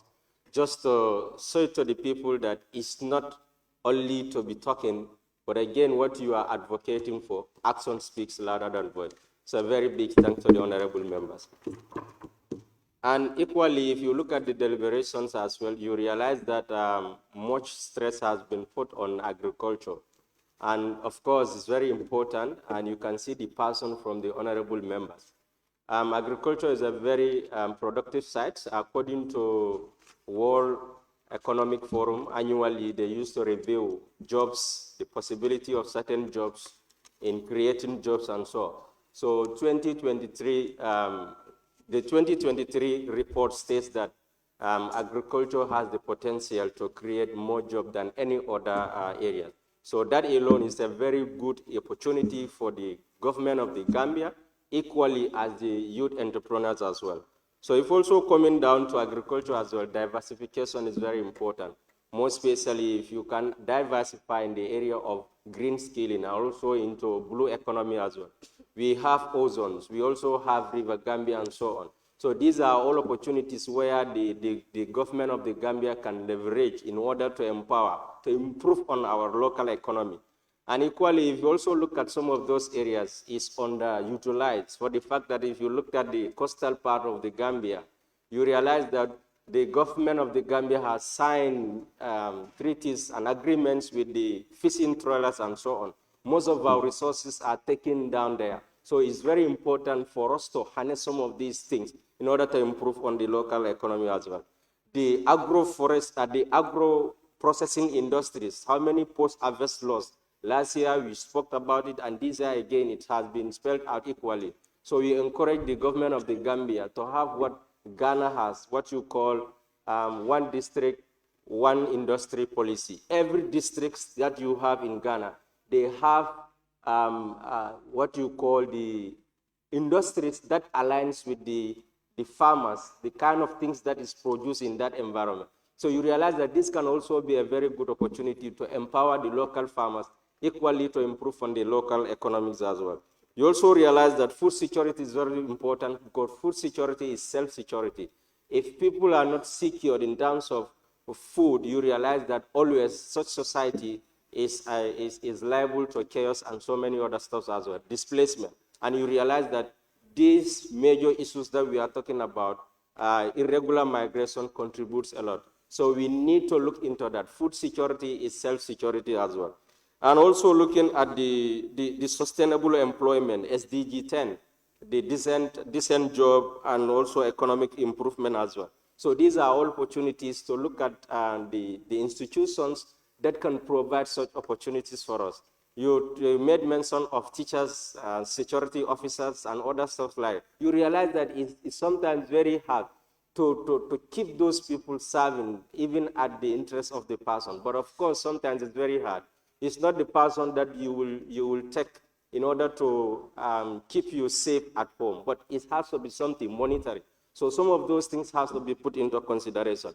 Our TVET centers as well, we thank the government, but equally more needs to be done. Diversification of courses, not necessarily tailoring or that of the welding and so on. We need to project what kind of jobs that are needed in 10 years' time. We start molding people for such kind of things. It's not necessary we wait for 10 years and see to it that we don't have a particular job in this, so we start producing those kind of things. It will never work like that. We need to be projective in the kind of things that we are doing. Again, our institution also needs to be strengthened. University of the Gambia, we have USET and other areas, tertiary institutions. The learners need to be equipped with the right tools so that they can be molded enough to be job creators instead of job seekers and so on.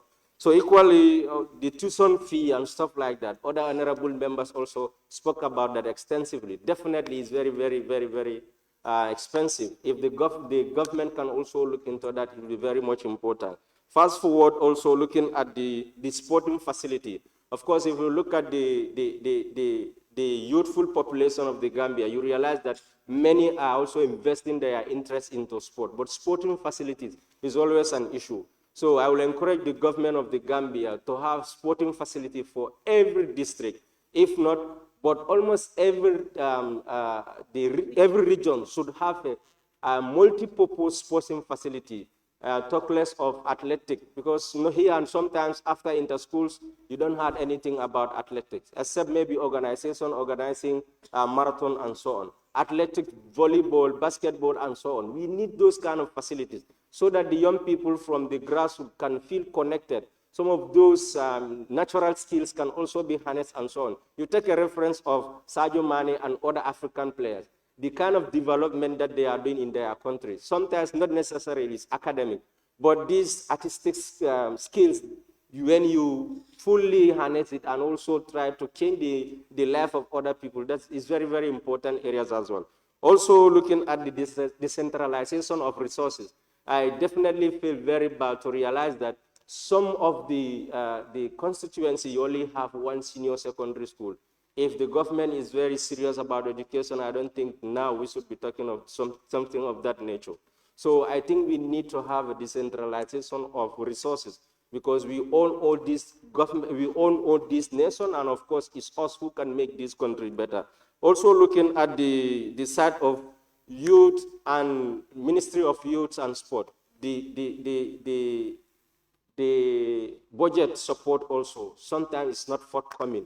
You realize that we RYC districts and so on, we have young people, we talk to, they will engage us what are our issues. When we put them to papers, that's the end of it. So it's always a problem. We need to have adequate support in terms of budgeting so that we can have lots of programs and so on. So things like NECOF and so on. So though it's a very important thing, but again, I think there is a need for the ministry, the Youth Council to revisit that. We can design such programs, not necessarily going to be like an ambience or whatever. It needs to be a very productive one, aligning to what you call Youth Connect Africa. Youth Connect Africa is an opportunity where the young people of Africa sit together and discuss issues. I had the opportunity to be participating in different programs.